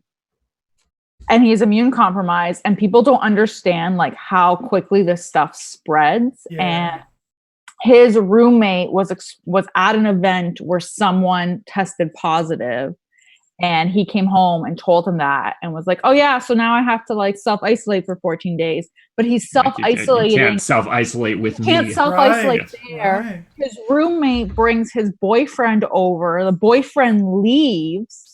So now I'm like, there's no self-isolating happening here. Terrible. Like, you can't do that. I'm sorry. You just can't, because you have people like my friend who literally cannot be exposed to this. You cannot do it. Yeah. 2 healthy people can self-isolate. Right. Yeah, exactly. Thank God. but not, a healthy person and a potentially sick person. Yeah. It's not gonna in close work. quarters. Yeah. Well, and that's actually part of the problem too, is either everyone takes it seriously or it's not even worth it for, you know what I mean? Like, that's right. Yeah. It only takes one in these scenarios. Anyway, to go back to the game and a little bit with it. Yes. I got like, until they finally did some of this Galactic Legend stuff, I've gotten emails from or whatever, from every single company known to man that like has their plan in place. And, for people that play this game, which people are going to do a lot of now, because they don't have anything else to do. This is important. Like not Galaxy of Heroes, but video gaming and Netflix and these types of things will keep people sane for weeks. And Steam had its highest concurrent viewers or users ever this past weekend. It's just more this weekend. Yeah, for the random one in March we don't have right now. I should be watching the Creighton Blue Jays rock in the NCAA tournament, and they're not. So like this is something that's needed. Not whatever needed. It's not CG's responsibility. Yeah.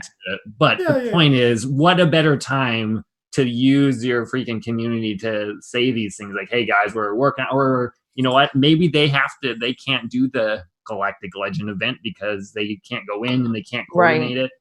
They need to communicate those things. They've always been terrible at it. Maybe this would be your chance to be good at it. And they failed miserably like always. So communicate your I mean, I don't know about you guys, but we've been playing a lot of Mario Kart. Yeah, I love Mario Kart. I love Mario Kart. That's what you should do. Yeah, it's a good choice. I'm not sure if I want, or I'm not sure if CG needs to respond, because on the one hand, since they haven't had any comment, I wonder if that means everything's still going to plan, like they aren't being affected. So that's good. But at the same time, they should say like nothing's affecting us. We're still able to come to work and just sit in our office and work on the computer, or it will be delayed. We do need something. That would be nice. Right. Because there's people that own stores that see 10 people a week, and I'm sure they have a plan that they've told their customers about. And this is one of thousands of people are like, we're just, like a little bit of info on the game would be nice for hundreds of thousands. Yeah. Right. Yes. Anyway, that's my soapbox for the game. True. That kind of bothers me. On to Discord corner. Well, we will answer the questions people ask us. So I'm like them. Here we are. Again, long episode, lots of great questions. But we got the kits, which is great. Clintos Fresh Maker. This is a real what if? But what do you think Fleet Arena would be like if Houndstooth never existed? Oh, Sergi, let's start with you on that. Do you have any thoughts on? It would be every single thing in the game would be different on ships, because they've had to try to gerrymander every other ship to can we get it to work like Houndstooth, and have failed at all of them except for maybe Hyena Bomber is the only true that kind of replaces it. Yeah, Houndstooth ruined everything. I believe before Houndstooth there was some variation in the meta, if I recall correctly. Yeah, Thrawn had his thing going on. Let's see. But Mace's stall team wasn't until after Houndstooth. Until Houndstooth made it that way, yeah. Right. But at the same time, Houndstooth is just too overpowered by every hit giving him more protection up than damage he's taking. And with hardly anybody in the game being able to do buff immunity or dispel, that's why Millennium Falcon had to be designed intentionally to be a 100% counter to Houndstooth, and still has trouble getting around and killing Houndstooth. And still needed a Houndstooth on your team. Yes. For that team, Yeah. So I think Fleet would be much better and more diverse now, because even with the other tanks that would have been great without Houndstooth, the Y-Wing bomber would have been something I actually cared to farm. And now, even though I have that meta team, the Negotiator, who it should fit on, I'm currently not even going after any shards of it, because I just don't see that. Sorry, that's not true. I'll do maybe I won't do a refresh or something like that. But because will it really improve your? No, it won't improve anything. Your it won't meta, one bit. Or no, your Galactic Republic team. It won't improve it. Yeah. I have no area in which I would use it any more efficiently than in Houndstooth. And I think it's highlighted with the new capital ships, with the Radis and the Finalizer. Both of those fleets don't really seem up to par unless you have Houndstooth on it. Yeah, both the synergies said you should have it. And if you try to fight one of the last couple popular fleets with these new capital ships, you can never get around Houndstooth to kill these enemies. Uh-huh. Yeah. He did a lot of damage. That's my take. Sarah, any other comments on Houndstooth? I'm kind of sick of him by now.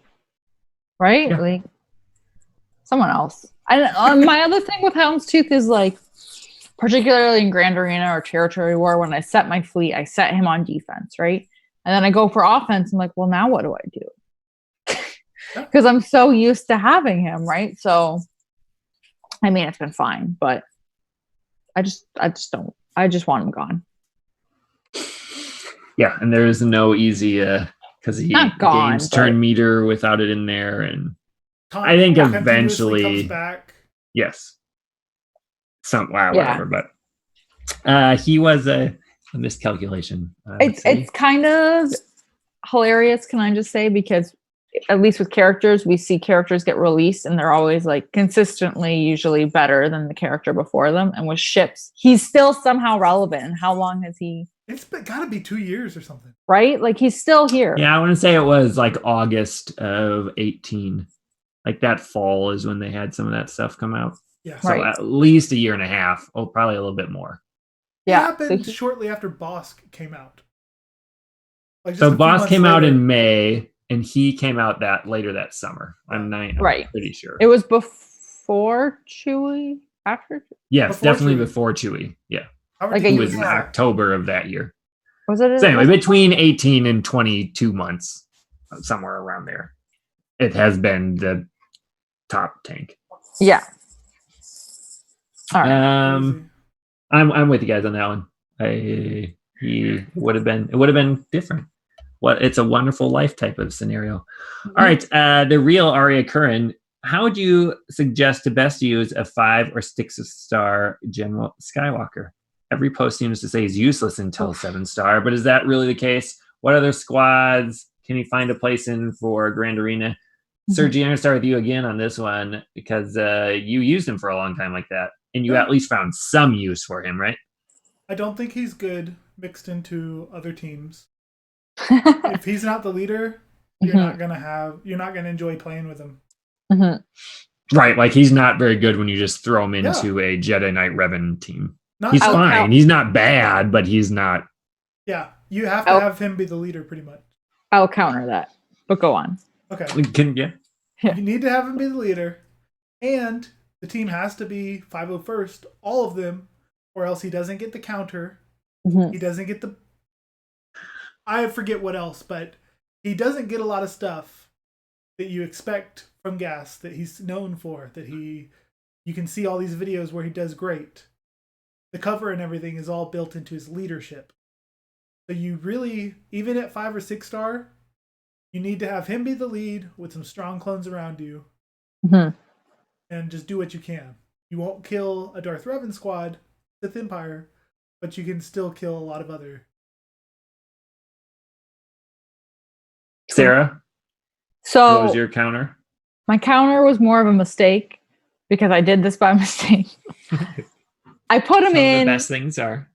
Grand Arena on my Padme team because I thought I was selecting regular Anakin, Uh-huh. and I You're selected. not the only one. Yeah. Anyway, turns out he wrecks. Like he just wrecked, and this was when he was. I think I had him 5-star. He was Gear 11, and he was smoking under my Padme team. I don't know if it was just like. I've only done it a couple of times by mistake, but it worked so that I could take Multiple. out. It worked. Look, man, they look the same. It worked that I could take out strong squads that I was using my Padme team for without actually having the proper Anakin.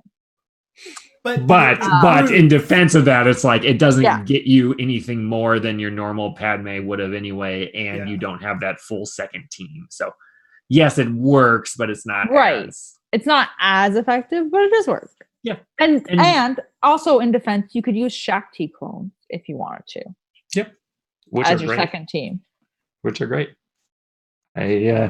That's but not with so on that same like a 5 or 6-star. Before that, our guild used it to like kill Night Sisters and stuff like that Yeah, couldn't that's a good revive. point. Yeah. Like that was probably the best.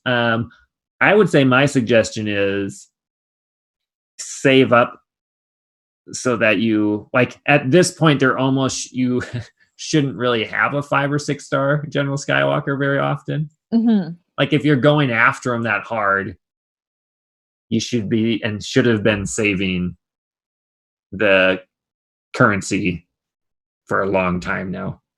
Quit buying other stuff with it. Yeah. Save it up for him. But that doesn't help people that have it right now. But he's not useless at 5 or 6 star. No, definitely not useless. Gear 11 with the clones around him, very good. But not meta like people would want him to be or did right away. Number 3, Ski Trooper. What is the best comp for the First Order that are used for Galactic Legend Kylo, Sir G? Or do you have any specific modding for crew, Mast, Kylo, or other key characters that you like? I have zero answer to this, so I'm going all to you on this. I don't have enough practice with Hux's lead on offense or defense because I don't get to see it very often or know of many. I don't use Hux's lead on offense much because you can't get good banners because there's no protection regeneration and no health regeneration built in either, except for characters' health steal that naturally have. But a Hux lead, if you can keep him safe, he can do a lot of damage. A ton of damage. The way I split it up this last Grand Arena, I don't know if it was any good. The guy one-shotted both of them. But I like to do a Kylo lead, Kylo Ren unmasked, with characters that will critically hit a lot or have AoEs like Special Forces TIE Fighter Pilot. And then for Hux's team, I put the Stormtrooper as a tank, the OG Kylo. That way, with them split, each has a character that can't dots and massive damage effect stuff won't do much to them.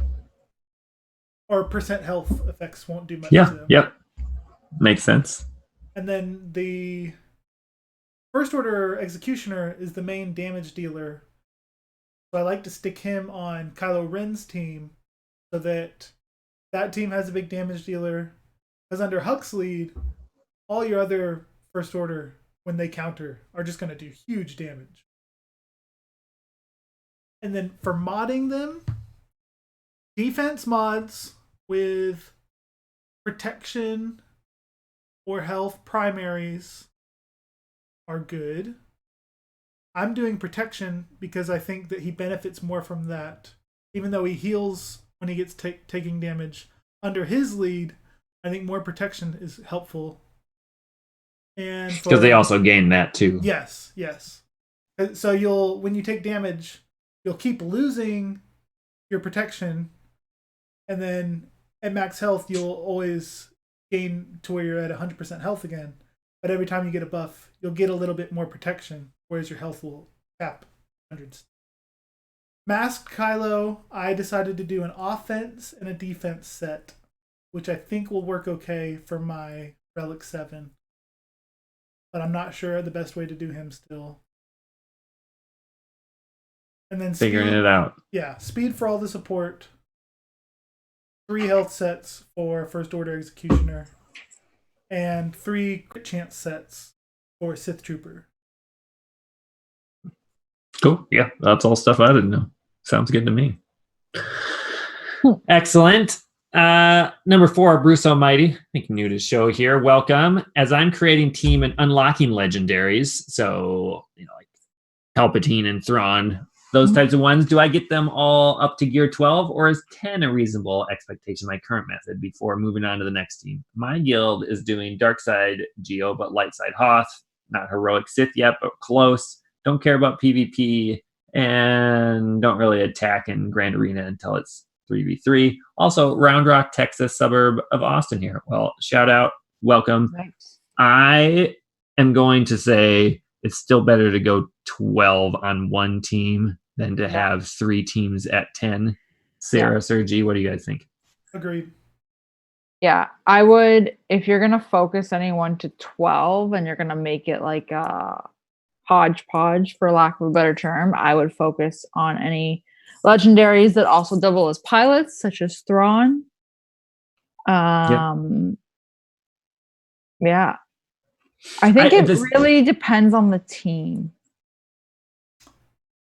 Legendaries. Right, and who you have. I mean, they're legendaries, so they're all good. I mean, there aren't any bad ones now. There used to be a time when there were, but I mean, it also depends on who you're building around them. Like if you're building an Empire team and you and you have like Palpatine and Royal Guard, I'm not going to tell you to gear 12 your Royal Guard.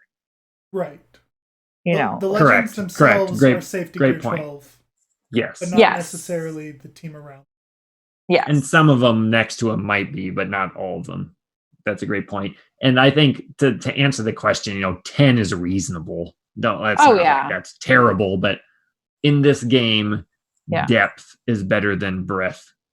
I mean, like having 10 great characters is better than having 30 moderate characters. Yes. And if you're in all aspects of the game, not just PvP. And if you're doing dark side Geo already in your guild, then maybe you focus on your dark side legendaries first. Yeah, getting those to. Although that's what I would do. 10 is totally useless in dark side Geo, right? Exactly. And 12 is a bare minimum for light side. That's not even close to enough. But light side Hoth. Right. Breathe. Not breeze, but you can get through with some good mods, but especially your Phoenix squad, and resistance auto that.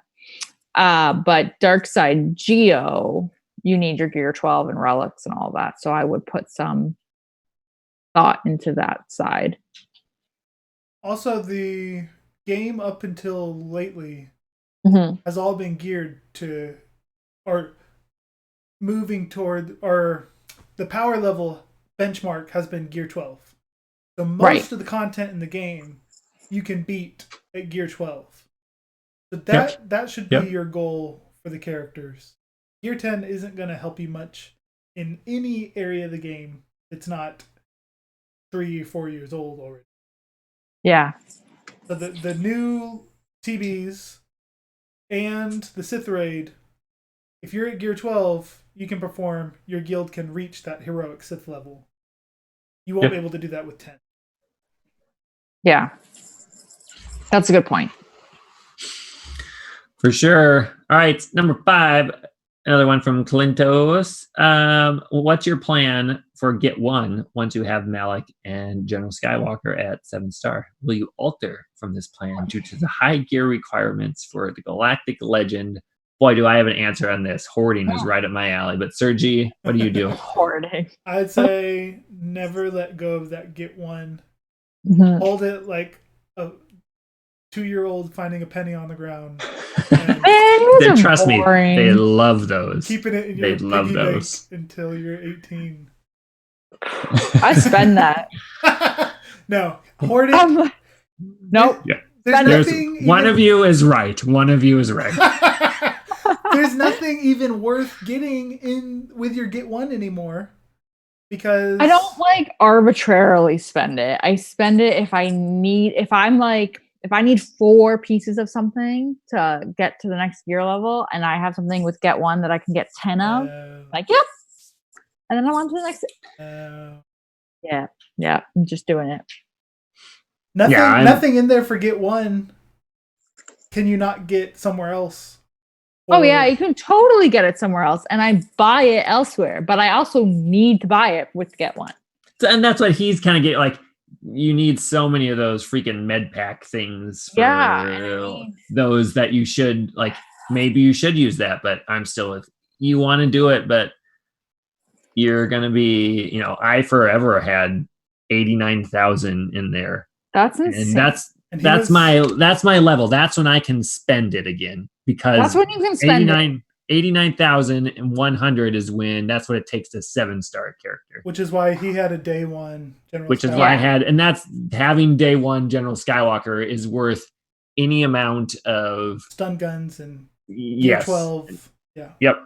So that's what I would. If you, and that's on mine is, so I got Skywalker day one and it went straight back to hoarding again, and now I'm back up to 72,000. So But another 17,000, and then I'll start spending every once in a while. And when they inevitably release another one, and they will, yeah, I'll be ready for that. So that's what I think that is by far the smarter move.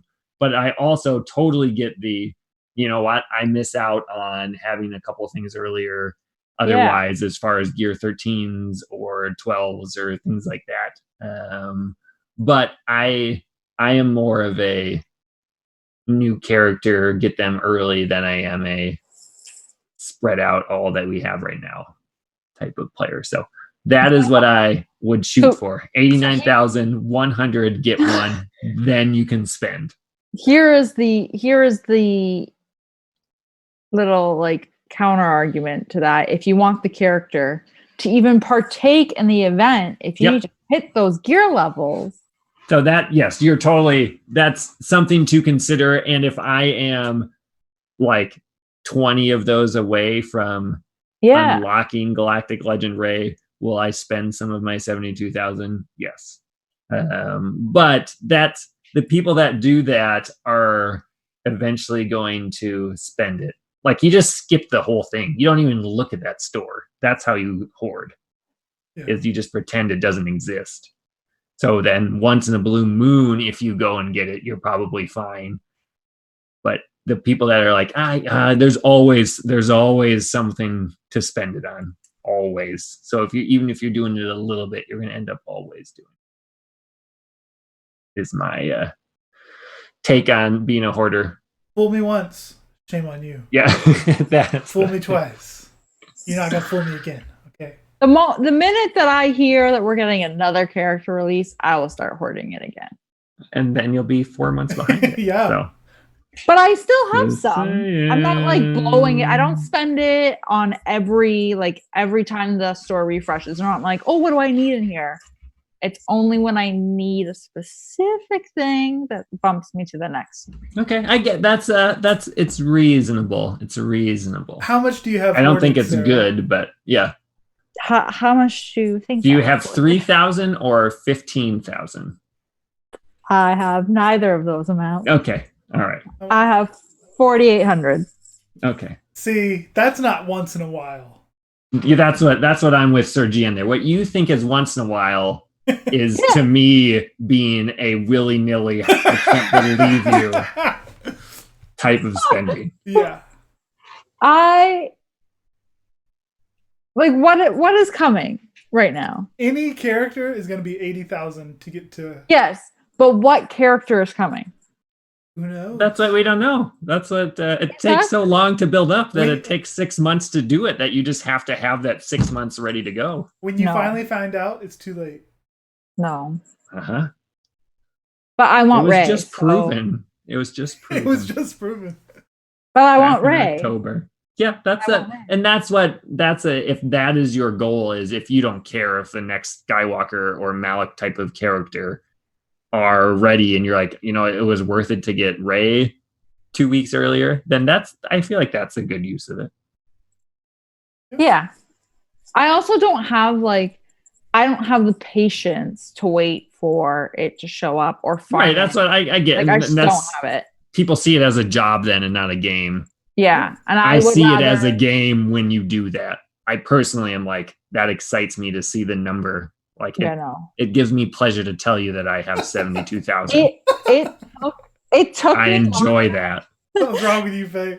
It took me forever to train myself to not automatically hit the equip button on gear for a green plus. Really? Yeah. So when I saw a green plus, I was triggered. I was like, okay, I gotta hit it. I gotta equip the gear now because it's ready. And it didn't matter if it was Ugnaught or CLS. Whoever had a green plus was getting the gear. So it took me forever to do that. So now it's I just can't. Yeah. It pains me when they're not green. Like right now, there's one or two that aren't green. That bothers me. Oh, they need to all be green. Yeah. And I'm not ready. Number 6, comment 3. What's the best way to, similar question, hoard gear when you don't know what gear is needed? For example, what spending strategies do you use? And what gear get highest priority? Kind of, we've been on here. I can have a specific, like, I know in every single store exactly where they're going and how much, and could be a good, like, that's no moon type of thing, where we each go down and say, like, well, what is your squad arena? How many do you bank in there? So let's pin that one, and I'll forget. So remind me again. All right. Ski Trooper one. Quick answer. Yeah. Is that I try to hoard at least 100 of a gear piece. So then if I ever do have one character that needs to get to the next gear level, I've got the stun cuffs. Even if 2 of his pieces need a stun cuff, I can't. I've got 100 saved. No. That's it sounds like it's Sarah, Sergi in the middle, and me on the other extreme. Of the where they need to be. If I get 50 stun cuffs, guess who's getting the stun cuff? Cup. Rose. Cup. Yeah. Ugnaught, Mob Enforcer, all of them. Oh man. Yeah. That's so when I'm done with Galactic Legend Ray and I need 1,500 Carbantes for Kylo, I'm not gonna I will probably get up to 1,500 Carbantes. Before spending a single one? Yeah. Like that, like if I know what I need to get, I don't want to, whatever. That's where and then just in case something else comes along and I'm just like, you know what, Kylo's way too far off. Yeah. But like, what if you're Buddy Boy, I'm going elsewhere. What if you're working to get Buddy Boy and on your way there, you need to level up characters who need those Carbantes? So that's I'm not going to do it. If you can't do it all at once, a little piece doesn't matter. Right. It's unless it is for a new legendary or something that's truly good in the game. I will not be like my Darth Vader. That'd be cool to have a Gear 13 Darth Vader. He is just not. He's just never going to be on the list. It's just not going to happen, which is somewhat sad, but also I feel like the best strategy. But those are certainly things for everyone to figure out for themselves. Remember, it's a game. Yes. Do whatever makes you happy with it. But remember that when you're whining about it later that you spent it on not.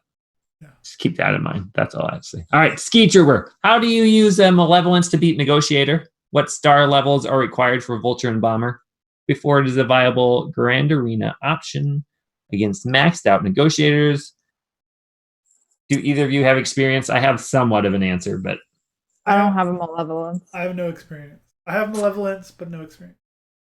I am 5 shards away from having it at 6-star, but still don't have it unlocked. Because I play against it so much on offense, I have quite a few Malevolence in my. Speaking, I need to do my last battle. 5-star Malevolence can beat a Negotiator, but it requires 7-star Bomber to make a big difference.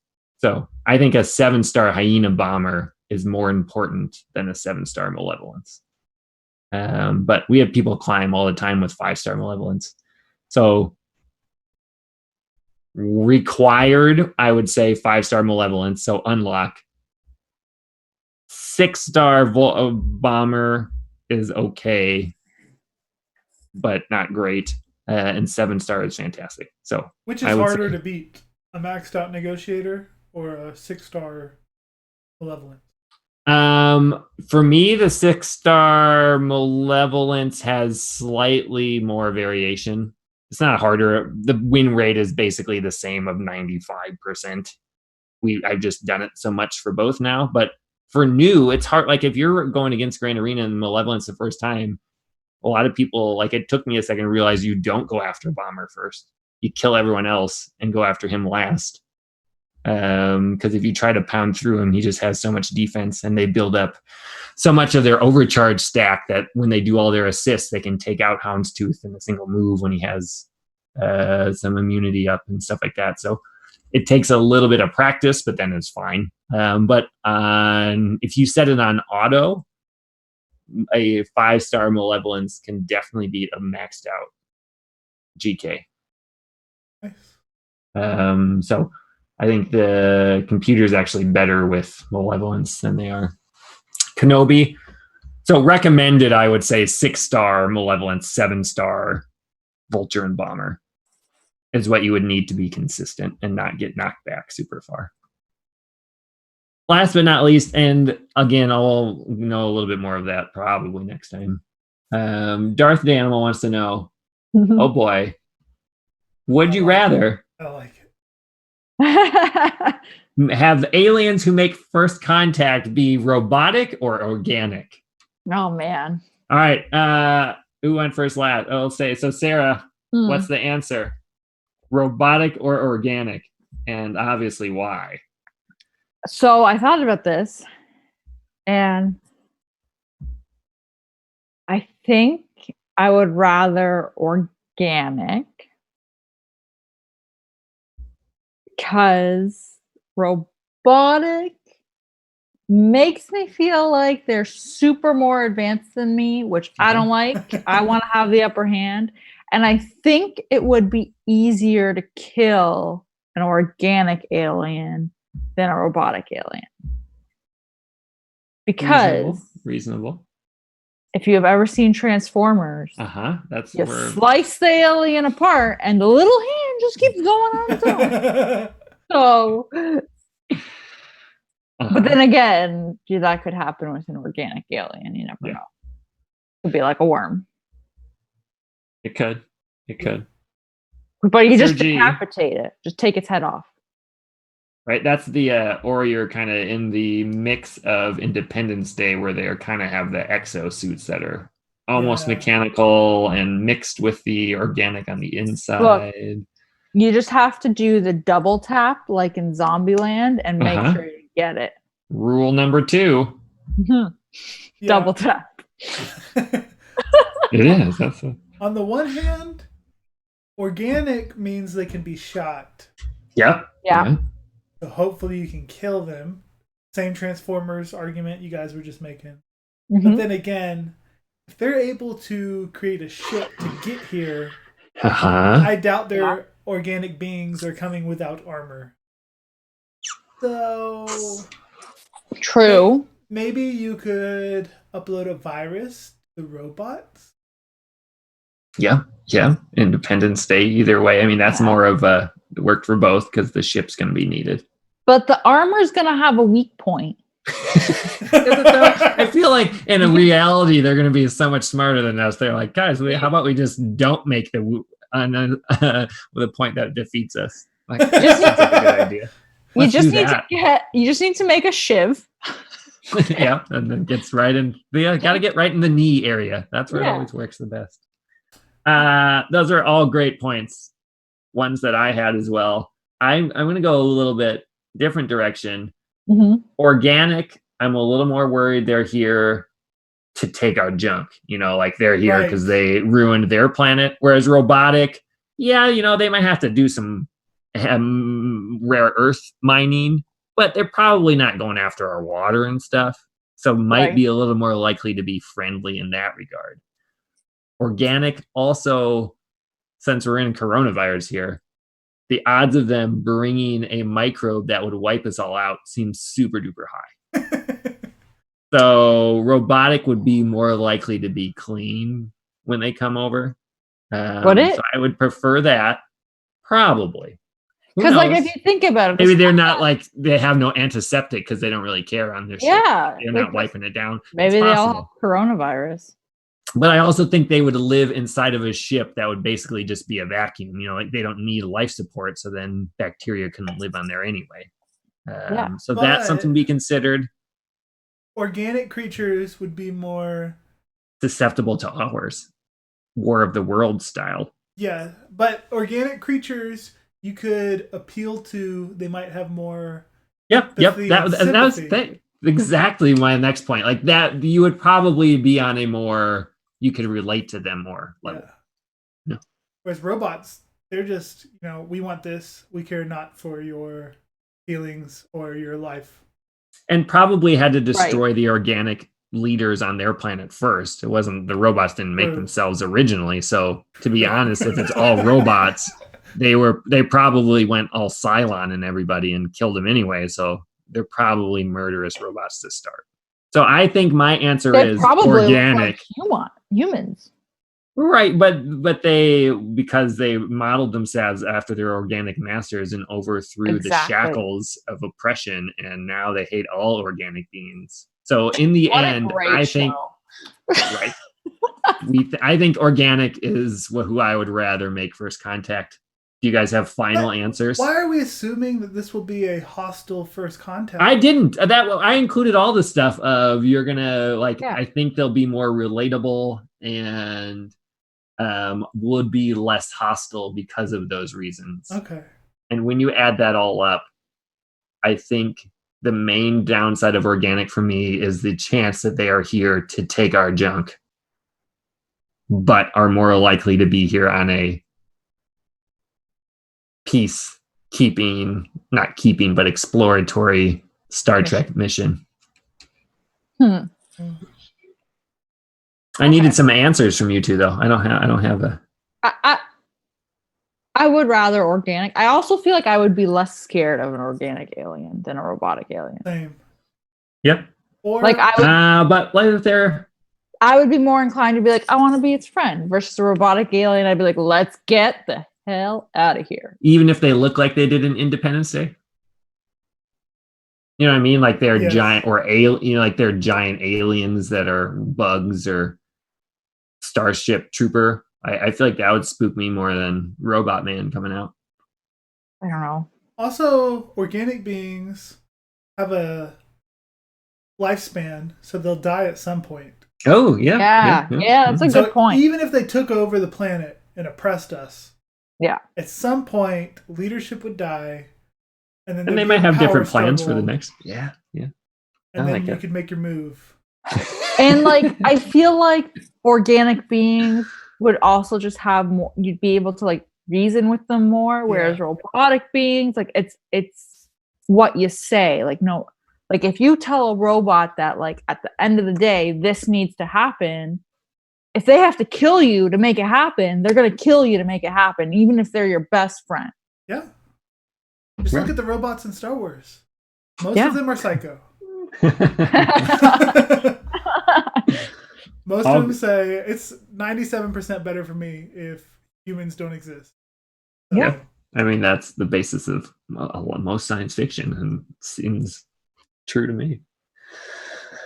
And even the big ones that could be scary, like the heptapods on Arrival, were awesome. That movie's fantastic. So there's more positive interactions on organic ones. E.T. Yeah.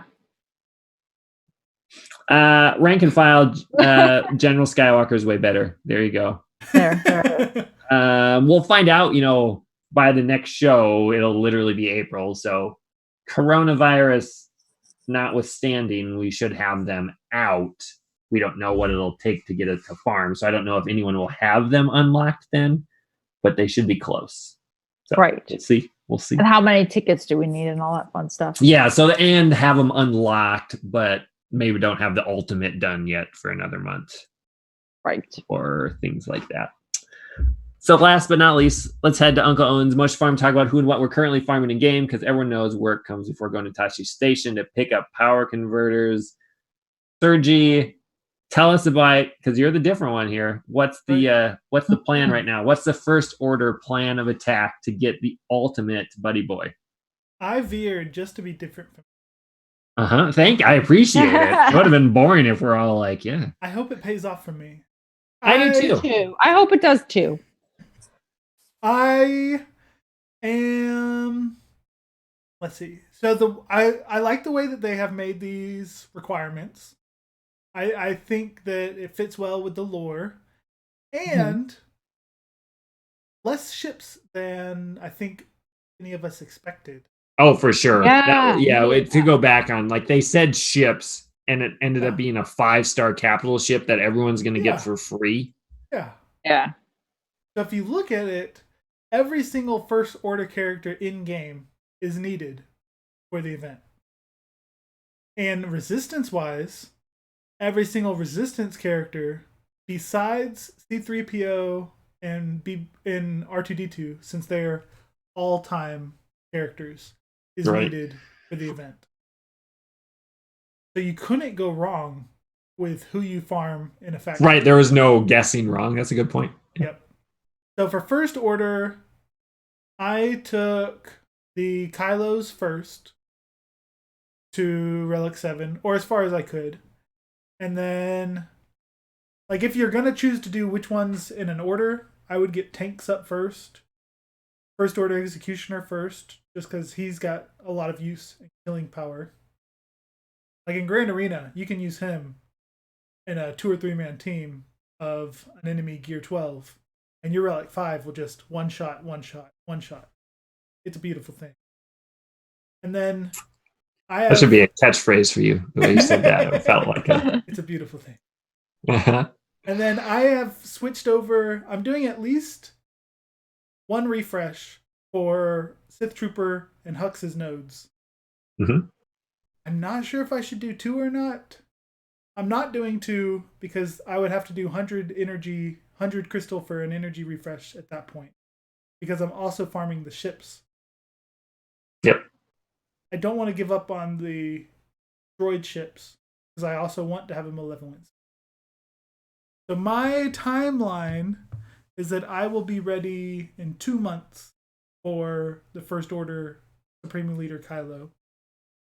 So once I naturally get the finalizer and only doing 1 refresh a day, get Hux and Sith Trooper, I should have all the Gear 12 stuff and Gear 13 Relic stuff ready for all my characters to do the event. Because there's no sense in me panic farming the shards for Hux and Sith Trooper and Finalizer if I still don't have the gear. Right. And people take, I mean, to go back on a couple of questions prior to that, I think that is a super important thing for people to realize. Like, don't spend $50 on these shards if you still don't have, if then you have to spend $50 on the gear. You know what I mean? Like, That's exactly what Sergi is saying, is you can make it in a way that they're both going to kind of finish at that same time would be ideal. Because, and not to take too much time, but I was doing some rough math since Swagga.gg has the gear needs. That's great. I think that's come along since last time. Like, you can see exactly what you need for them. It's super handy. But it shows how ridiculous it does. Yeah, it also makes you sad. Very sad. My rough math, whenever I checked last, I think after our last podcast, I think I had half of the requirements done. And now I have 6 characters I'm still working up to get ready for the event. So I still need a couple relics on Palpatine, 1 more relic on Phasma, Smuggler, Hux, First Order TIE Pilot, and Sith Trooper are all Gear 12 or less. So I still need to get them to Gear 13 and then reliced up. Just by looking at the signal data I still need, a single refresh of the Cantina energy will get you 3 on average of the top signal data, the blue one. Yep. Right. Yeah. So I need 105 to relic up the rest of these characters. So assuming that I don't do the 200. Yeah, I go by 4, but you're like that area half. Okay, let's go with 50% of, yeah. Let's go with 4. If I just do the 100 refreshes, however many days that's going to take, then that's 1,000 crystals for 40. So let's see, 3,000, 2,500 crystals just to get the flawed signal data. I need 3 times that much for the fragmented and just about 3 times as much for the incomplete.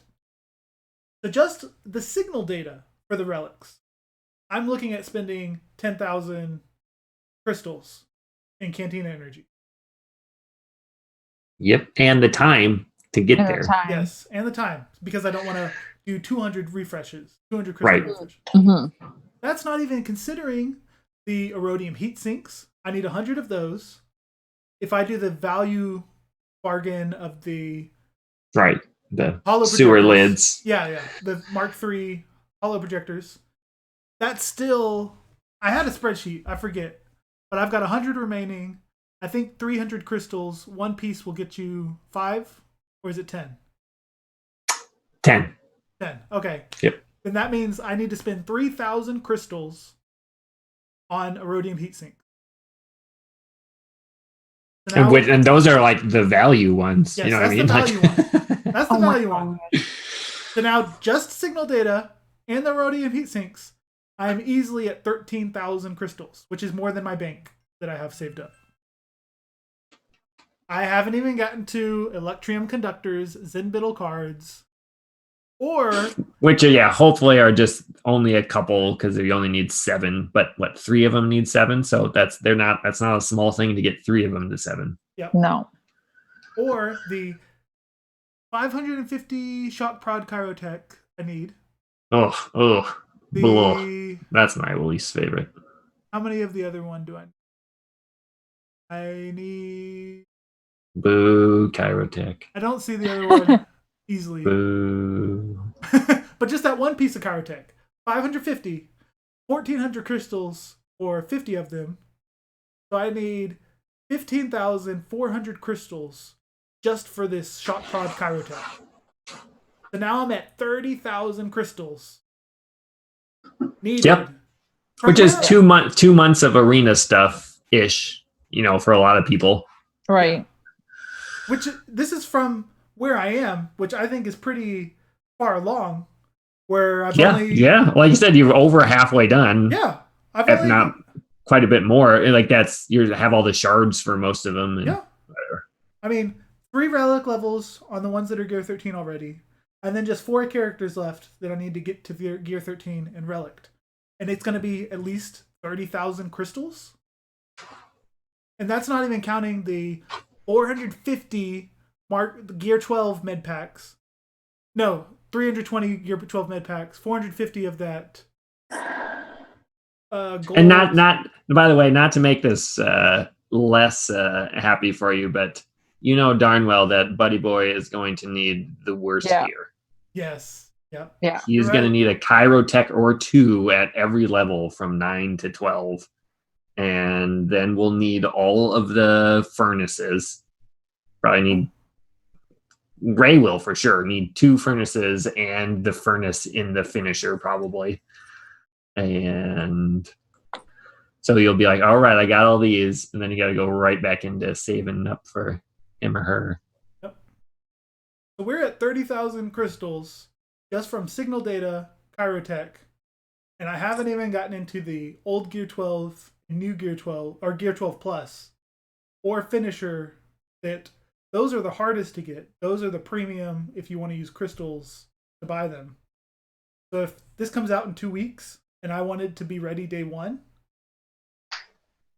my entire focus has been on them. I am what I think mentally am almost there, but it would cost a fortune for me to actually be ready when the event hits. Yeah, or you could just people are like, I don't know, just spend $300. There you go. Yeah, I don't think 300. How many would quite do it? Yeah, that's what I'm like. That'd be 45,000 crystals. So yeah, that would still take more time. Again, that doesn't factor in the time. Those are at the cheap rates to get those things, not at the higher rate that you would need to spend for some of them. If you were buying them in the store. Right away, right. Yeah. This is ridiculous. This event is exponentially worse than any of the other legendary or journeys. All this math just made me really sad. Sarah, what are you farming? What's your plan right now? I'm sad. The plan is sadness. The plan is my sad. old friend. I am farming. Oh, I finished Kylo Ren's shuttle, so I unlocked Finalizer today. So there's Good work. that. Thank you. I can't do Did you finish the bonus one? No, I can't do it. So it's pretty hard for mine. I got it each time, but it's not easy for crappy ships. That being said, I've tried like 3 times and I just don't have the patience for it, which is hilarious because what am I doing all day?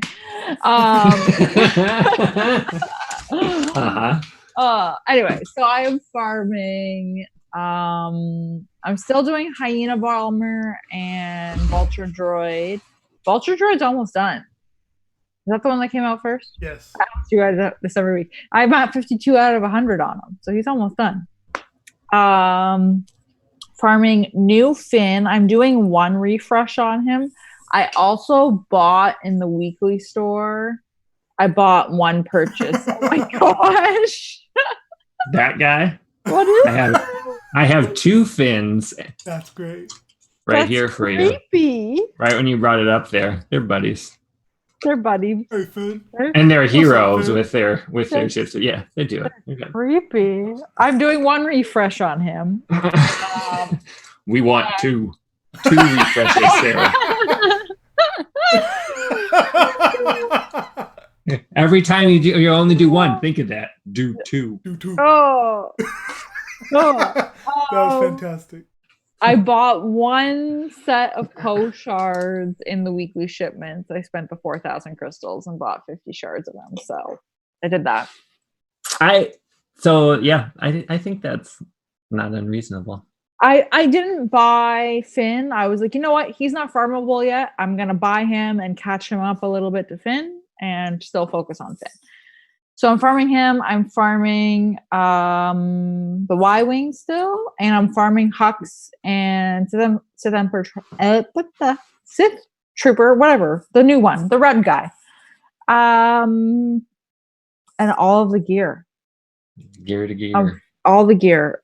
I don't have enough gear. That's why I don't have any Get 1. Side note, what are you guys doing with your Get 2? Malevolence. Yeah. I was saving it all, and I was like, I'm gonna do it, but I feel like I might regret that. See, I don't need it. I was saving it for Malevolence, and then I went gear. No, I definitely would not do gear. I mean, hold on here. Definitely not that. It's either Malevolence or save up to 90,000 for the next thing. Nah, gear. No. Oh no.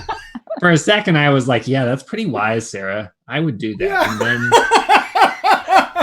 that's what I had started, and then I was flipped like, on me. All the gear for all my resistance. It's the quarantine. It's driving you crazy. You don't need it for your resistance because you won't be ready in time, anyways. That just makes me even more sad. Work on them together, just like Sergio is saying. But I am taking the Sarah approach there of using what I do have in crystals to buy Poe shipments to catch him up to Finn. Right. So I used my 12,000 basically to 0 and got him up to like 5.5 stars. And now I actually stopped farming Hux and the Sith Trooper. Really? So I can save more crystals, and now I got enough signal data to get that's smart. Both of them to Relic 5. So I'm also considering not refreshing signal data. Ooh. So I save those crystals for shipments. That's a little dicey for me, but I think I'm going to do it. And then by the time I get the tickets for Galactic Legend Ray, then I can get back on the train of. I bet I'll still have plenty of time to get those up to get her before that's Gear 13. So, right. I was saving once I got my 5-star Malevolent, but now I'm just decided I'm gonna go for a 7-star. Yeah. Yeah. I that's what I really went back and forth, and then one day I just kind of hit the button and I was like, "That's it. I'm doing it." It's a cool ship. I don't want to be. It is. I want out. to play with it. You know what I mean? Like Yeah. Part of me is like, I should farm Malevolence because we need him for Dark Side Geo territory You battles. don't need him. Well, I need him because I can't win that fleet combat. And so I'm like, yeah, I should probably get him. And then the other side of me is like, Ray. Yeah, I would put, like, I would not. Oh, not for gear. Stop it. You stop that right now. Again, you can't even use the Malevolence till it's 7-star anyway, so just hoard it until it's at 7-star. You definitely don't need it for the first 2 rounds. For 3 and 4 maybe, but you can't do it till 7, so then you just save until you can get the, is that one 89,000 too? Yeah, I think that's 89,000. Yeah. So save it until you get to there, and then you can spend. But then, like, should I just be buying Malevolent shards instead? No, because it doesn't help you. Yeah, but it'll stop me from buying gear. Oh, Yes. With yeah. buy If Malevolent that's the shards. decision, you just skip the tab. Pretend it's not there. See, I can't That's what do I that do most of because the time. Yeah. I don't. I do skip it, but then I go to my characters. I'm like, what gear do you need? I'm like, do fine. Don't do that. Don't do that either. Just see that it's a. Until the event comes out, it doesn't matter what gear you need. Only farm with energy the gear you need. Or from the shard shop. That's it. Definitely not get to. I mean, You're that's not even the worst. guild store. You don't farm from the guild store. Oh, I do the guild store. I do, but it's not an important shop for me to keep looking at because right now it doesn't matter. Because my Sith Trooper and Hux are not there at 7-star, I'm in no rush. That store refreshes all the time with guns and carbs. Right, you don't have to wait for, like, it has some things, they're not there every time, but 75% of the day you can get a cuff or a what you need in there. But there's no rush. Until I know I've got a timeline of this event is out, I'm this far away with gear. I've got everybody 7-star already. I'm not being limited by that. Now I'll do what I need to gear-wise. Until then... Although that takes a lot of prep work on. I think me and you enjoy that. I'm not sure. But Sarah, you like to spreadsheet some of that stuff. Not this stuff, though. Just like territory battle stuff. Yeah. I don't like... Because my problem is with spreadsheeting this kind of stuff is I will forget. The spreadsheet or like how to use it? Or I will forget like... What your plan was? Yeah, and I just... Oh, okay. Well, yeah. And then I feel like I have to constantly look at the spreadsheet, and then it's not fun. True. Yeah, that's the other. If it's just you don't enjoy it, then what's the point? I just bought some Malevolent shards. See, we didn't talk about it. You just did it. Bam. It'll be worth it. Then we can answer that question about how to play Malevolence. Right? Think of it that way. We need it for the listeners. I'm doing it for science. Yeah. That's right. Worth it. And do double refreshes. Actually, okay, one reason why I am working on getting Malevolence is because I think it'll have strong Grand Arena potential. Because you can come in with just a couple ships, flood it with vulture droids, and with the right strategy, might be able to... Oh, sure. And the negotiator goes on defense, and you're comfortable. Like, it's definitely not a wasted thing at all. It is a, and I don't think they're going to do any get too soon, but they've proven us wrong before. Right. New characters in there. I think they're done with territory battles for a little while. We'll see. Although they do have the new Clone Wars stuff, so that could play a role in the territory battle stuff too. That should do it. I believe this will set our record to keep everyone busy on the length of the show when people either need it the most because they're quarantined or the least because there's no commute. So I don't know. Who knows? Maybe. But either way, you're stuck with us for a long time. We appreciate everyone listening. Ask us questions. Join us on Discord where we have the best questions around, including aliens. We definitely want organic ones is the answer. Thanks for joining us this week. That'll do it. Until next time. Chewie, we're home.